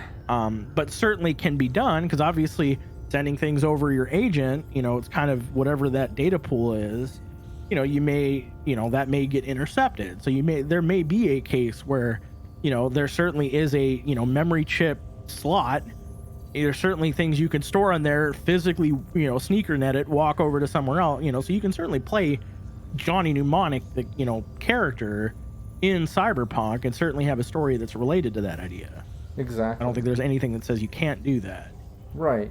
No, and I think, back to what I was saying initially, I think when it comes down to, like, how you're going to play your Netrunner, I think for me, and it sounds like you agree, I think when it comes to recommended stats, the one we agree the most on here, and regardless if you're going, move stat or intellect or tech, that style, dex falls into both of those categories, in the sense that, are you gonna defend yourself with a martial arts, a melee weapon, or are you gonna need to evade someone attacking you? And the fact that in Red you have to be within 6 meters of that access point, it puts you in the thick of it most of the time. So I think dex is probably my number one recommended stat. I agree with that, because it's like, I have a dex, or Unreal has a dex of 7, because with the way the points, really you can't have too many that have 8 without sacrificing a lot of issues. I did 8 reflex, 7 on a few things, and then 5 on a couple other things. But dex is athletics, dance, contortionist, obviously, stealth, which is generally an important idea. Oh, yeah. It's what evasion, all the evasion. It's all the martial arts, brawling, melee, like pretty much everything that you use for close hand stuff is all dex. Exactly. Obviously, if you want to play that solo, which that style Netrunner, reflex, I think, is also almost double as important as well, because that's if you're going to use a ranged attack sort of if you're going to have ranged and you want to be able to dodge bullets, right, you have to have obviously an 8 reflex. Exactly. So like that's what pretty much all the ranged weapons is universally what reflex is, and it's also what driving is used for. So if you want to do drive a land vehicle, pilot air, those type of things are all reflex as well. Exactly. And I think that might play in, like, I think dex number 1, because that's going to play into your evade, your martial arts, or melee, whether you're evading people coming at you because you're stuck within that 6 meters and shit, you can't get away, right? But I do think that then it plays in to, okay, am I going to now I'll be right back, because my package just got here. Okay, yeah, no problem. I'm going to finish this thought. So I think at that point, are you going to lean into reflex and lean more into, okay, I'm going to be able to dodge ranged attacks, maybe pull out a handgun and deal with people too? Or are you going to lean more towards, okay, dex is enough when it comes to the combat side of things, I'm going to use that to evade things, and if people get close, maybe a little martial arts or melee, but instead of leaning into reflex after that, I'm going to lean more into like my move stat, so I can get away and outrun people and shit like that, or intelligence or tech or something along those lines, because I want to be really smart and nerdy Netrunner.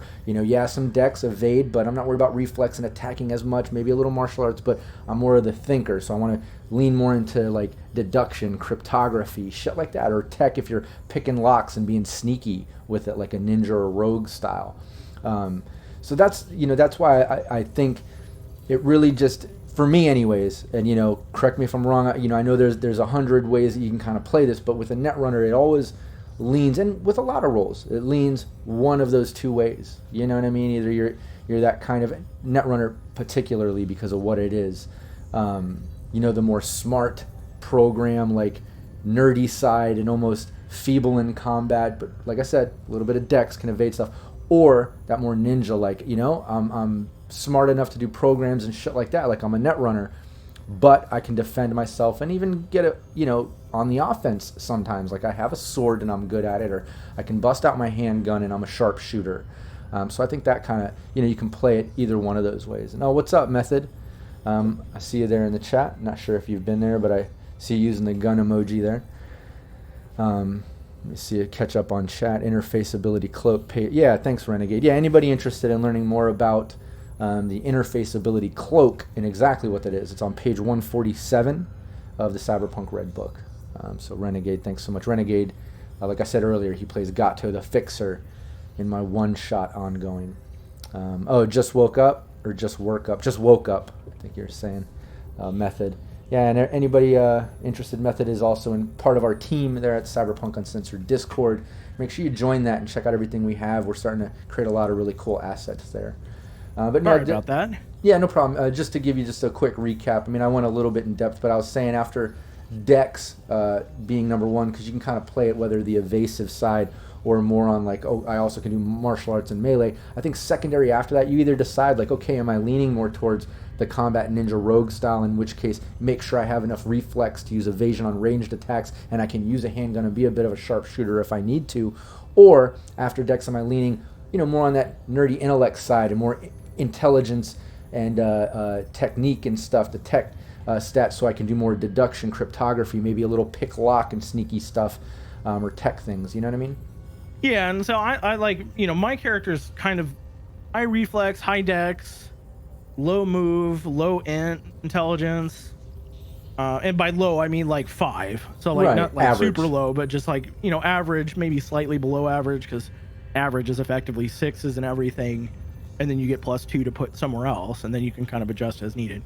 You know, my luck is 5, but so I added, you know, and I think this is important depending on how, you know, it might be important really regardless of how you want to play your Netrunner, but empathy. Oh, that's a good point too. Yeah. I feel like that's something I feel we could blanket on any role realistically, because like there's all these different archetypes, right? The styles that you can play these roles, and like this Netrunner. However, empathy is kind of this overall style on any role. Like, are you that type of player? Like, you want your character to be like really cybered out with all this cool cyberware, or am I more like minimalistic when it comes to that? And I think that's less archetype particular to role and more kind of general. What type of player are you going to play your character? You know what I mean? Exactly. Like how do you want to do it? Like I took a high or relatively high being 7 empathy, because I knew, one, you know, just as a Netrunner, you must have a neural link and an interface, you know, port or interface cable, which takes a decent chunk of empathy by itself. And then I also, partly because of you know, reasons, I wanted, instead of having, you know, goggles, because one of the things you need for, you know, net running is virtuality goggles, so you can see this AR, you know, cyberspace world. I didn't want to have to carry goggles or be that overt of that I was a Netrunner.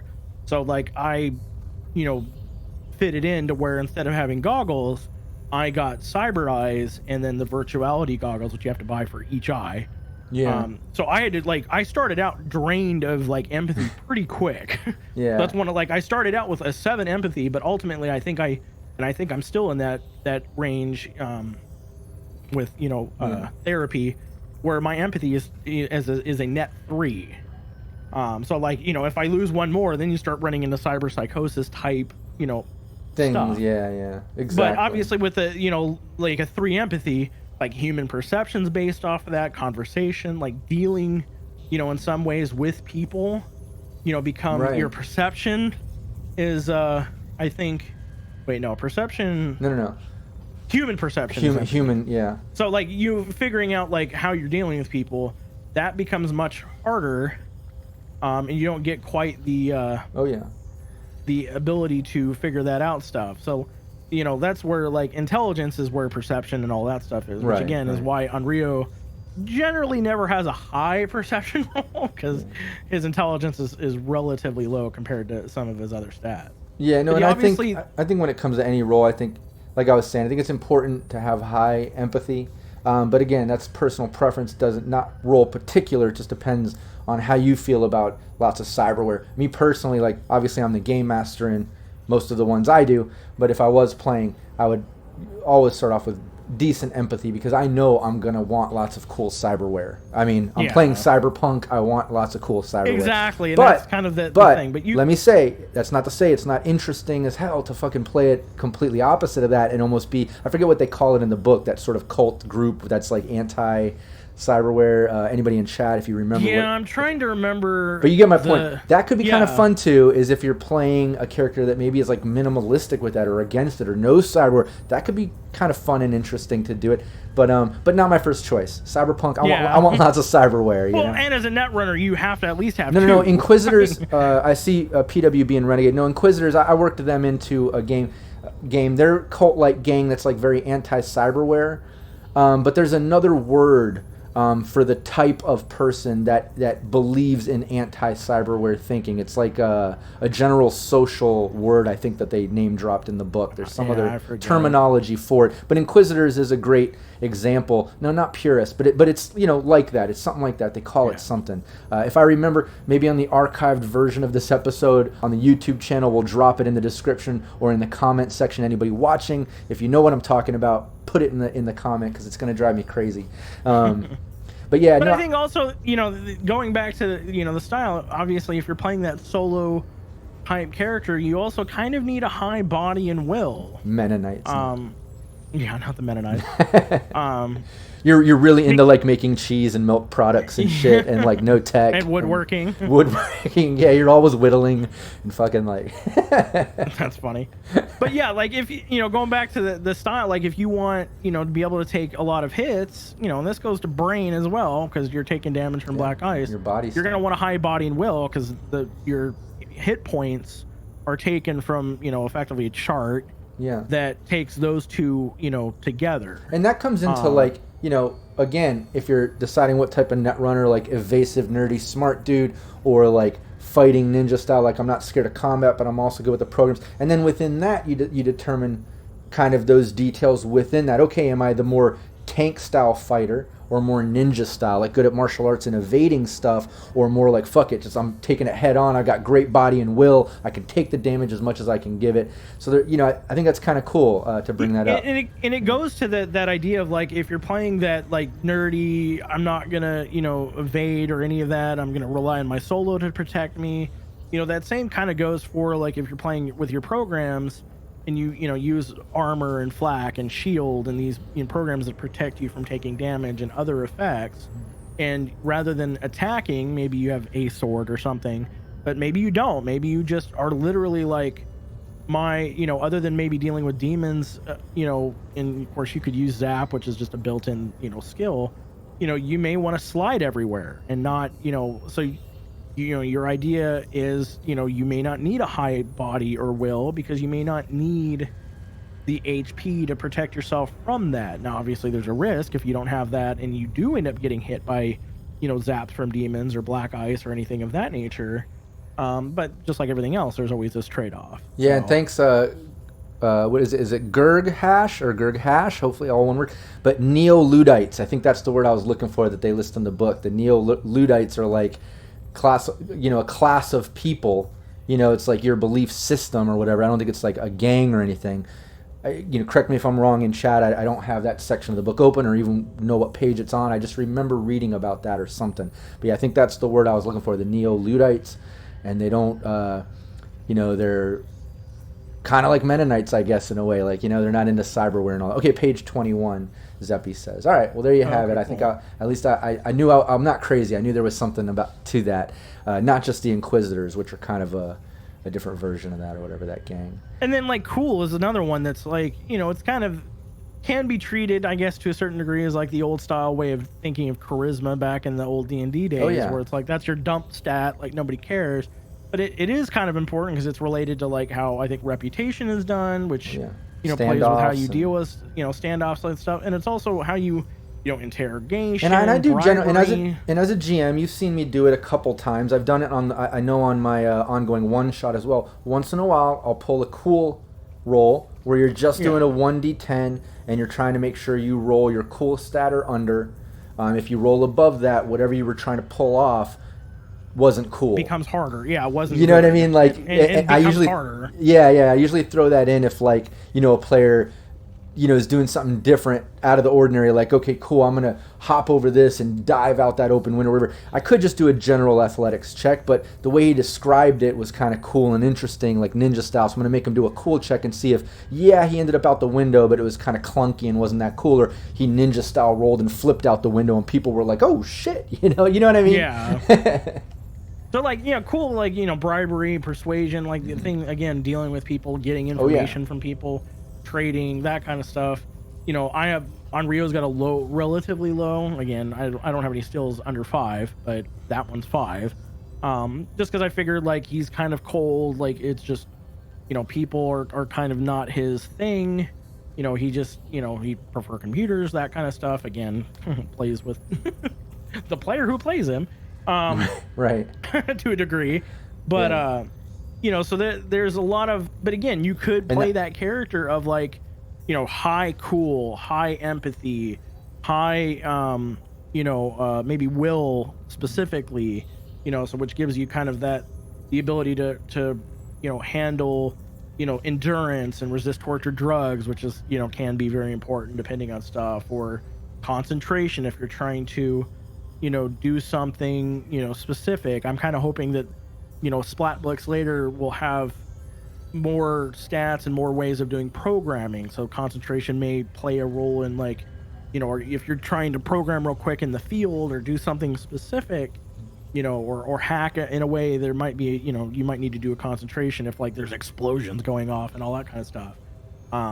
So there's certainly ways that you can do that, like, high intelligence, high cool, high empathy, maybe low reflex dex, high move, high luck, so where you're just, you're dealing with, kind of sneaking in to a degree, avoiding black ice rather than dealing with it, avoiding people rather than dealing, let your team deal with that.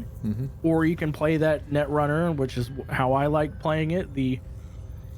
I can take care of myself. Obviously, team helps, but I can have, I have a 6 handgun, 8 reflex, 7 dex, so I, you don't have to roll crazy in order to, hit anybody.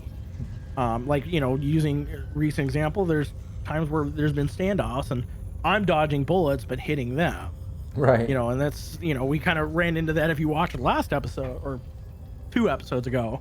There was a little bit of that with Onryu and a person he was dealing with. So and then there's always melee too with dex. So, like, it is very much that, like, how do you want to play it? You want to play the nerd? Do you want to play the kind of take care of yourself, or do you want to play some I'd love to see other people's like method posted, like and of course there is dual classing or whatever, I forget the exact term they use, multi-classing. You can certainly branch off, and instead of once you get your Netrunner to a point you like, you can start doing, like, med, and be a med tech, or maybe you become a fixer, or I think the cool thing too with how they did it is your roll ability isn't attached to a stat or skill in a sense, so it allows you that that full player agency in a sense to make that character exactly how you want with the specific characteristics and style, because your interface, your role ability is going to determine your skills as a Netrunner, how many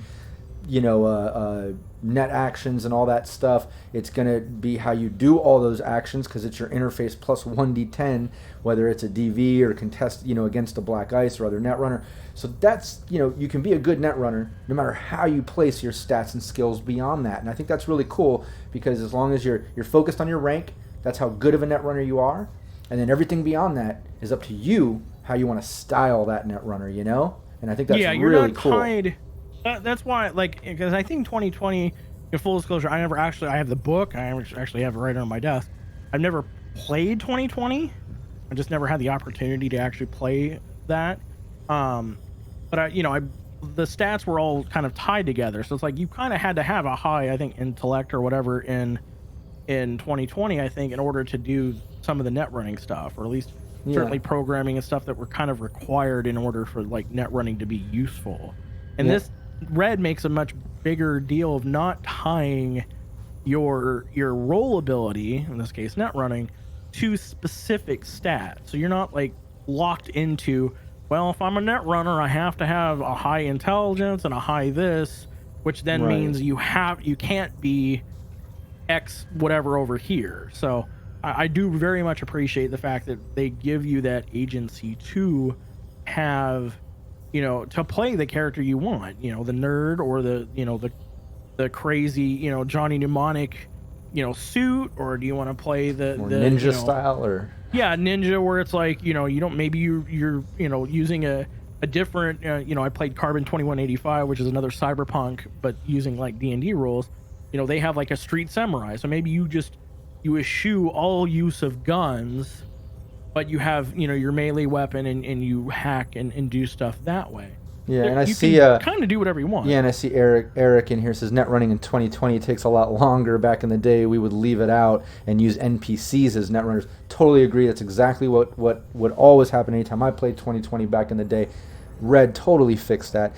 And then the fact with Red and the multi-classing, like we mentioned, it's like you can even go beyond all the choices by diversifying or doing whatever you want with stats and skills, but then you can also change your mind once you hit that, beyond level 4 and start on a new one-on-one. And once you hit 4, you can change it again if you want. And some of the people in chat here have done it, like Honor Among Thieves says, I like the nerd netrunner style. I do too. I like that too. Although I am a fan of Onryu and Bodak in my games being that sort of, I don't know, nerdy ninja netrunner style. But yeah, nerd netrunner / techie interests me. I think that's cool. And then GM Zeppy says that as well. Netrunner / tech is my current PC. Oh, cool. So you're multi-classing. And then PWB, or Mr. Bind to some. He says, I'm making former Netrunner, now media celeb. Oh, that's interesting. That's cool. Yeah, that would make sense too, because if you're into netrunning, maybe that's how you're getting a lot of your rumors, getting your evidence for rumors and shit gathered by hacking systems. I could see that. Yeah, so I mean, you can certainly, and that's what's great. Like, you can either do that and give it to your media, player, team member or NPC, or you can just become that. Like, hey, I like the idea of and I've thought of this idea, even with Onryu, like that could be a way to tie in the hacktivist, like, exposing the bad guys. Like, could, Onryu get to a point where once his interface is up to a certain level, he starts going down the media thing, and that's how he does more exposing of the bad guys, is he finds this info and then writes stories to expose them. And he works with Ziggurat, which is kind of the main company that does a lot of the, like, what is effectively Facebook of today, like social media, that sort of, idea. And certainly you can do that. Obviously, it may take you many sessions to get the enough improvement points to do that.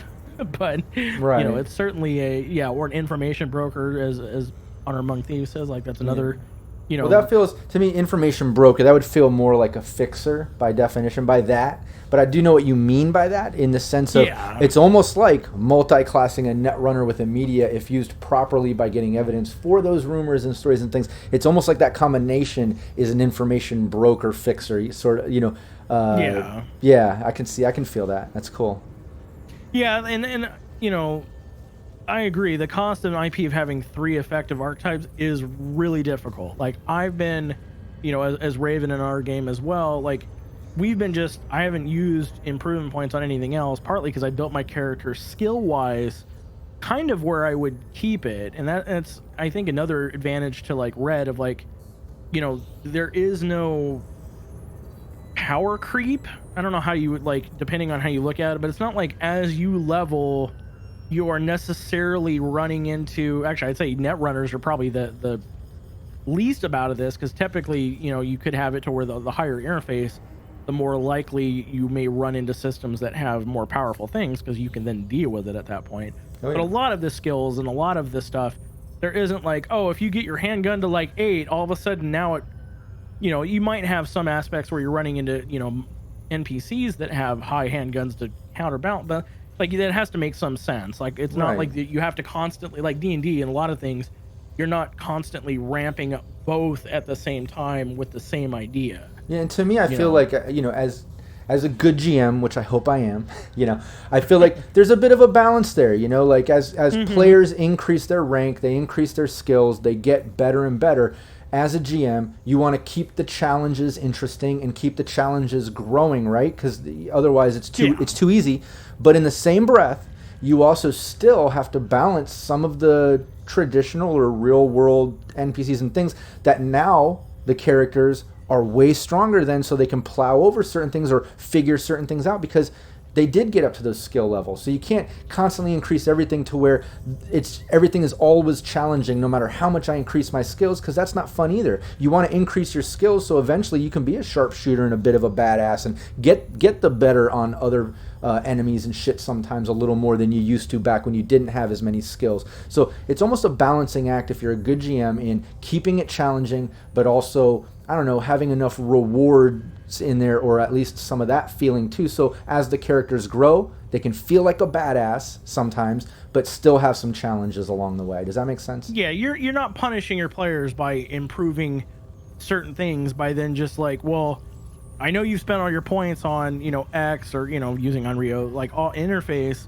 I'm going to immediately make every system you run into just that additional more harder. So then there's no benefit. Like, why bother putting, like, you get nothing out of it other than, I guess, the only thing you would gain is more net actions. And then if you get high enough, you get more, when there's those downtime weeks, you get more hustle money, a bit more hustle money. But, ultimately that's not why you're doing that. You're doing that to be the better hacker or whatever, better net runner.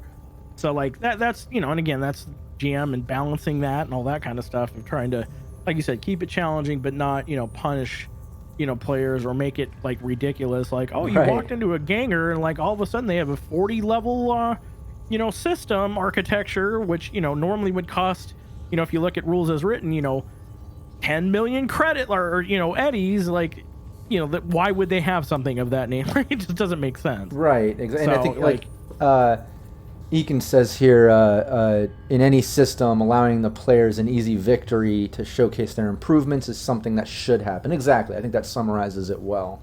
And sometimes that comes from dice rolls too. Like, totally. Using a recent example, like I, crit rolled a Pathfinder check, which, made, things a little easier to get through a system. So it's like, that's where, plus the fact that the interface is already high, that's where you get that style of like, those moments that, make tabletops awesome.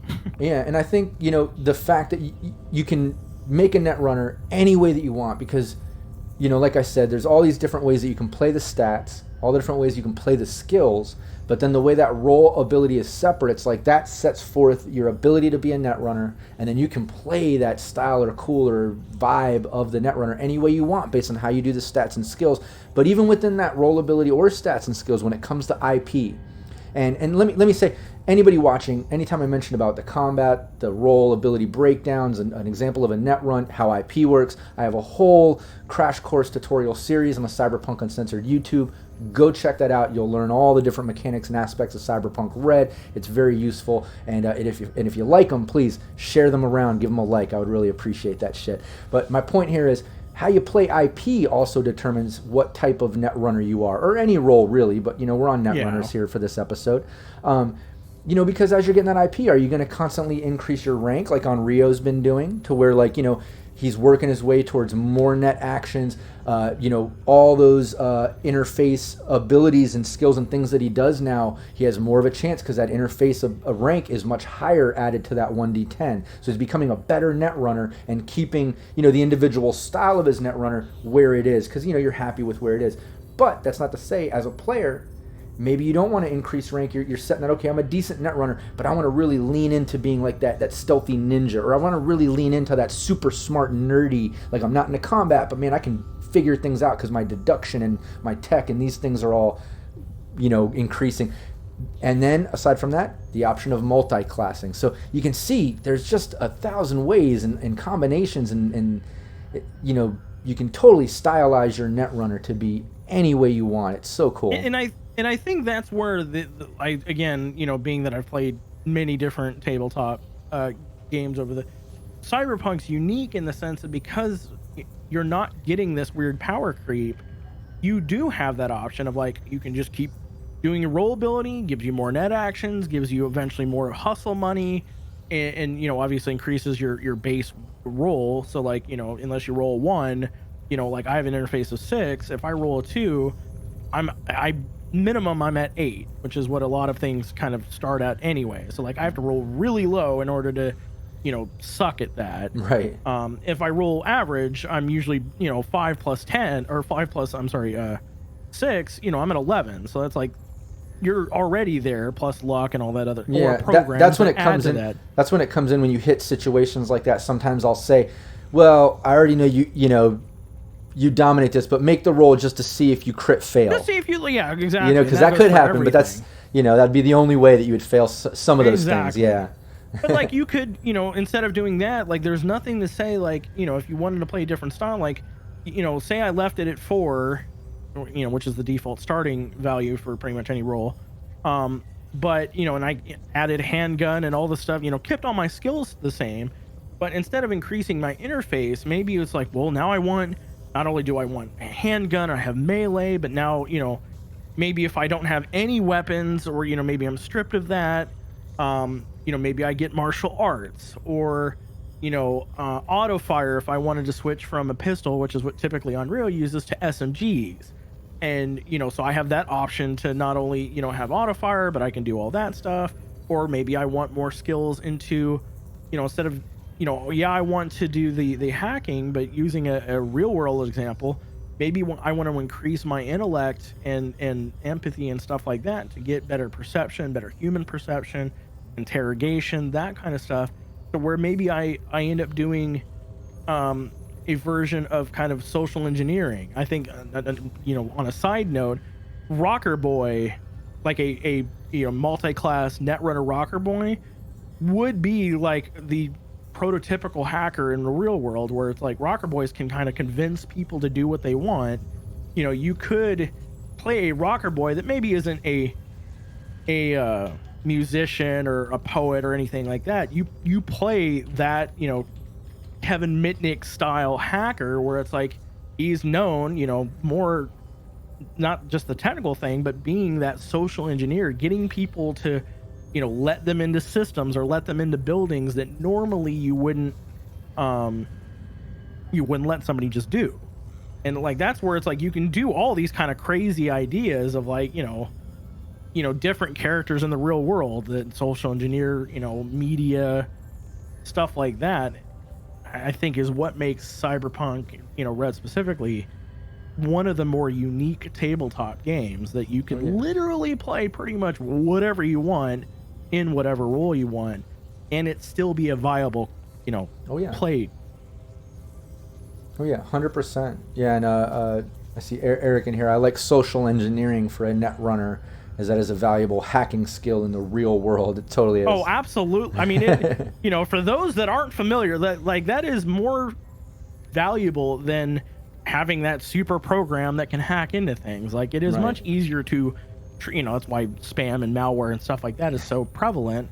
It's easier to trick people to accidentally click on something than it is to just, write a program that, gets around a Windows bug. Exactly. Like it's easier to break somebody than it is to. And see that also plays into the type of Netrunner you're building. Are you more into your interface and the programs to hack and the things on that side of it, or are you more on the social engineering side to where you're more persuasive and things to like maybe get the other people to help during the process of you dropping a virus or something along those lines? Maybe you're the fast talker, ninja style. And Method says social engineering is 90% of real world hacking, 100%. And Steve at Sirenscape just had an hour's power outage. Glad to be back. That Steve, sucks. Damn it. Yeah, I was wondering. He got hacked somewhere. Yeah, he's shut off his power. Yeah, he's fighting real life Netrunners in the system to get back here. I'm glad you won and you're back. We're actually getting ready to wrap this up. But lucky for you, we archive these videos. We do the live streams. I love the live streams. I love just talking off the top of my head, having guests on, and just having it like a natural conversation. I love that vibe, and I always do it. But, you know, we take those live videos, and usually within a week's time or so, when I can fit it in the schedule, I'll archive it VOD style on the Cyberpunk Uncensored YouTube, and everyone can always go there and check it out. I usually drop timestamps in the description and stuff so you can get to the parts you want. So you got that down. Let's see, Rob, Dr. Heckle, how can you mention the Scream Sheet submission? Oh yeah, that's right, guideline is posted. I'm glad you reminded me of that, Mr. Bind. PWB here. Yeah, in the Cyberpunk Uncensored Discord, we did start up this whole Scream Sheet sort of thing put on by, actually it's being put on by IMG, which is the indie media group Neocorp that I created for our monthly ongoing one-shot, which is kind of fun. But ultimately, we're creating these Scream Sheets that GMs, players, people will be able to grab them and use them in their game, and we're going to put them out as regularly as we can depending on people giving us submissions of content. So if you're a game master, you're a player, and you want to send us a little news blurb that could be put in the Scream Sheet, maybe like, leading up to the plot of your recent session, something that we can put in there like a little news blurb or something that other GMs could use to create their campaigns and such. Send them our way. Go over to the Cyberpunk Uncensored Discord. You'll see the Scream Sheet channel, and you'll see a PWB in there as Ferris Bueller, I think is his username in there. But he's got a whole submission process pinned there in the channel you can read, and you can hit him up and just join us, contribute to that. And we have a whole team there now that we put together. Method's part of that, a bunch of others. And, we're doing all kinds of promos and cool stuff. I would love to have your help, anybody that's interested in stepping up and being part of the team. Other than that, real quick, just to address, like, Renegade had a question about equipment. Yeah. We didn't really talk too much about equipment, because there really isn't. Kind of one of the things that I really hope they add in future splat books. There really isn't a whole lot of like net running equipment by itself. It's really, you have a normal, like most equipment, you have the standard, the poor, or the excellent, which increases how many program/hardware slots. That really just gives you more options. That doesn't really change anything else. But then you also have the Cyberdeck hardware, like a backup drive, like Onryu uses a backup drive. Again, that more methodical approach of like, I want to make sure that even if my programs get deleted, I'm not having to replace them. I just, have to pull them off the deck or the backup drive. There's some like DNA lock, which is is one of those. I was just gonna say Renegade named a few really good as far as the hardware, very useful stuff. If you want to name that right there. So like hardened circuitry, which is actually something Onryu just got, which basically right now just prevents it from being, and we actually potentially would have maybe run into this in a recent session where EMP may take out your cyber deck. Hardened circuitry prevents that. It's a little vague on exactly what else it can do, because it says it also blocks non-program black ice effects related to making your cyber deck not work. There really isn't any right now. I have to imagine that's a wording that's for future proofing.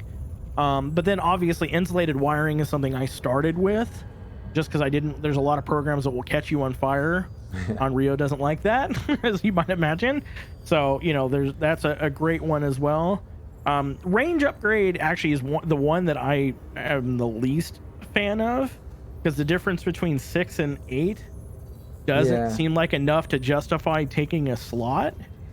But I suppose that could be one of those things that maybe, if you have a tech that can, invent, fabricate an upgrade to that, you can make it 10 maybe, or something of that nature.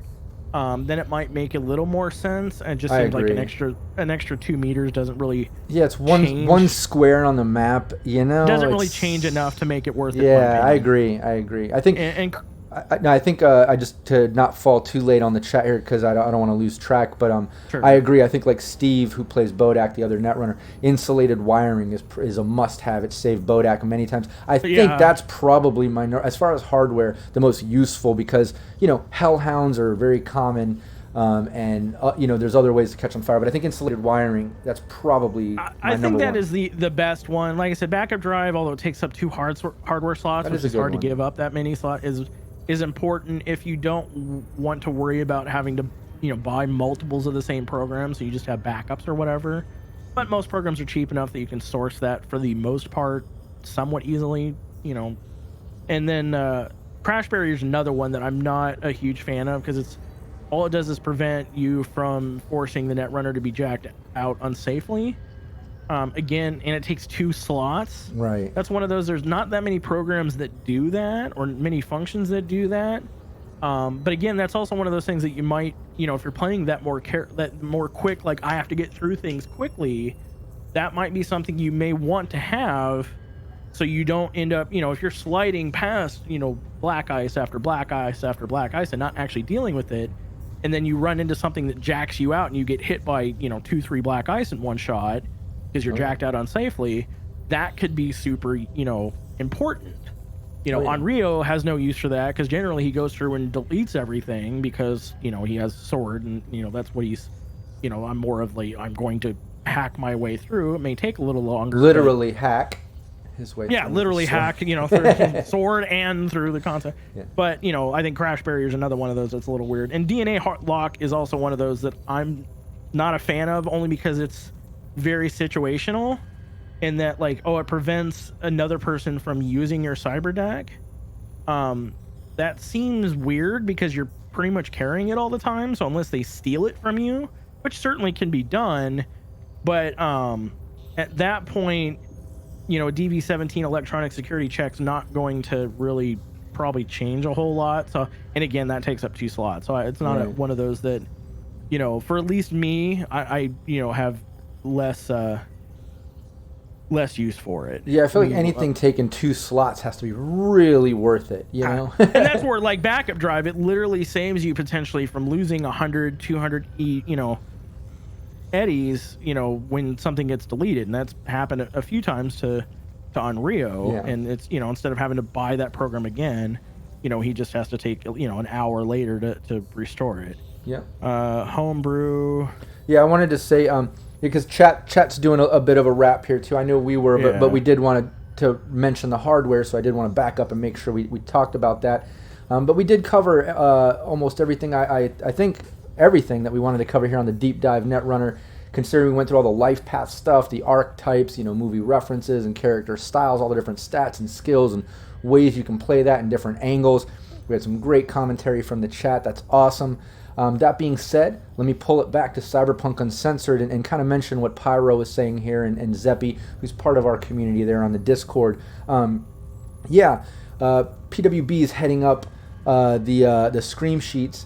Zeppy's been making some cool content and assets. You can see it there on cyberpunkuncensored.com in the blog. We have a bunch of people from the team contributing things like GM screens and fillable character sheets, just all kinds of stuff. Too many things to name right here. I'm actually working on a video to promote that here soon. But one thing I would say is, Zeppy, any of these other cool things like these custom programs and homebrew things, maybe send that into PWB. We can add that as fake ads in the Scream Sheets. That way when GMs get these Scream Sheets, there can be news stories and blurbs that they can use with their players to create campaigns and sessions. There can also be free ads of cool stuff that they can use, whether it be tech or items, gear, or whatever. I think that's a fun idea there that Pyro just kind of mentioned there in the chat. So I just wanted to mention that. So, all right, cool. And I also want to mention before we get out of here, shout out to all my supporters on Patreon. I launched that not too long ago and been getting great feedback. I really appreciate that. Anino from Anino Gaming, Chris Anderson, Steve Barr of Sirenscape, Jason Weaver,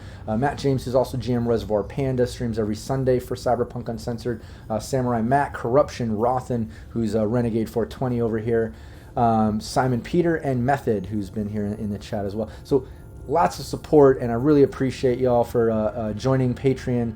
Everybody else, definitely check out the links in the description, the archived YouTube as well. We'll have links to all that stuff, all these assets, everything that we mentioned. I'd love to have your support, have you around more, and joining our community. We're really trying to create something cool here, not just all these videos and content and interviews and the stuff that I've been doing, but community stuff. We have, like I said, a team we put together. We have a lot of talented people on our Discord and in the Facebook group, and we're creating a lot of really cool stuff. So if you're seeing this and you haven't joined us yet, do it now. Go check it all out and contribute to it, or at least enjoy it. You know what I mean? I also see my beautiful wife Valerie there saying what's up. So yeah, that's cool. I don't know if you just popped back to say goodbye. I appreciate that. Also Zeppy saying absolutely. PWB in Discord, he's Ferris Bueller. He just put it there so you can see the spelling. So hit him up as far as the scream sheets. But before I kill this transmission, any last thoughts or words, whether it be about you, Cyberpunk Uncensored, or any last things on Netrunners? Just any last words on Rio? Yeah, if anybody has any questions or wants after this to ask anything net running or just curious about anything else, you can catch me on the Discord or Twitter or Twitch as Gizmo Scariot. I'm the same thing on pretty much every system. So yeah, if you have any questions or anything, hit me up on one of those systems. Happy to always talk about Cyberpunk, Star Wars, nerd shit, whatever. It doesn't matter. Anything that you want. Otherwise, yeah, I hope that more people. It's obviously 2020 made net running a little difficult, and I think there's say the least. From a few, yeah, to say the least. And I know I've talked to a decent amount of GMs, and we've heard it from other people that there's a few people that are stepping into that net running, or wanting to try it out. I highly recommend it. It is super fun, super unique, compared to any of the other games, any of the other rules. Give it a shot. It's really fun and interesting. And again, you can build your character however you wish. And, I'm hoping more people, with the help of the community, take the time to, consider playing Netrunner. It is like I said, it is one of the more fun tabletop experiences I've had out of any game system. Oh yeah, 100%. I think Method just backed you up on there and put it well. It looks more intimidating than it really is. Red made Absolutely. it streamlined. It's awesome. Give it a shot. And it looks way harder than it is. It's exactly. not that complicated. It's one of those things. Yes, there's a decent amount of there's different there's a body weight suit, which we didn't really go into, but all it does is it's just armor with an extra slot for hardware. But it looks way more complicated because of course it's got its own section in the book, but it really is not. A lot of it's more GM info and how to do systems. So doing as a GM, and you can speak more to this, creating systems that a Netrunner could use might be more difficult for GMs, but even that doesn't seem like it's that hard when you're already building a world. So I think it like I said, Method mentioned, it looks way more complicated than it really is, and I think it's, like I said, it's real fun. I think it's no more complicated than if you're playing a wizard or something in a fantasy game where there's a list of spells that you cast. It really isn't any different than that, kind of on the very surface of it. Yeah, and to back up what you said a moment ago, with the Netrunner, being so diverse in options and ways you can do it, that's exactly why I created the whole deep dive series, and hopefully this video was helpful for just that when it comes to Netrunners. I'm going to be doing separate episodes of the deep dive series on each role.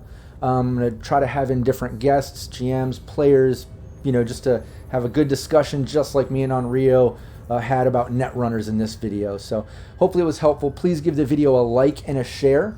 I would really appreciate that. Subscribe to Cyberpunk Uncensored on both YouTube and Twitch, and join the Discord. Like I've said 100 times, we got a lot going on in a great community, building a lot of cool assets, resources, and just lots of gameplay and more. So hit all that up. Thanks everybody for contributing to the live chat. This was the first of the videos where we got the chat in the overlay. I want to do that for every episode of this series, and I might slide that into some upcoming series and streams that I do. It was a lot of fun to have you all as actually part of it. I know I always refer to the chat in my streams and talk about it, but it was cool to put it right there in the overlay so anybody watching can read along, and it's like you guys are right here with us. I love it. So I really appreciate it. And Onryu, Daniel, I appreciate you joining me as always. And I'll see you Wednesday. I appreciate being here. Yeah, I'll see you Wednesday. Hopefully I don't kill you. Anybody, tune into our stream and see how that goes. And we'll see everybody. And catch up on YouTube. Yeah, exactly. And catch up on everything on YouTube if you missed the live streams. We got everything archived there. But all right, thanks so much, everybody. We'll see you next time. Take care. Bye.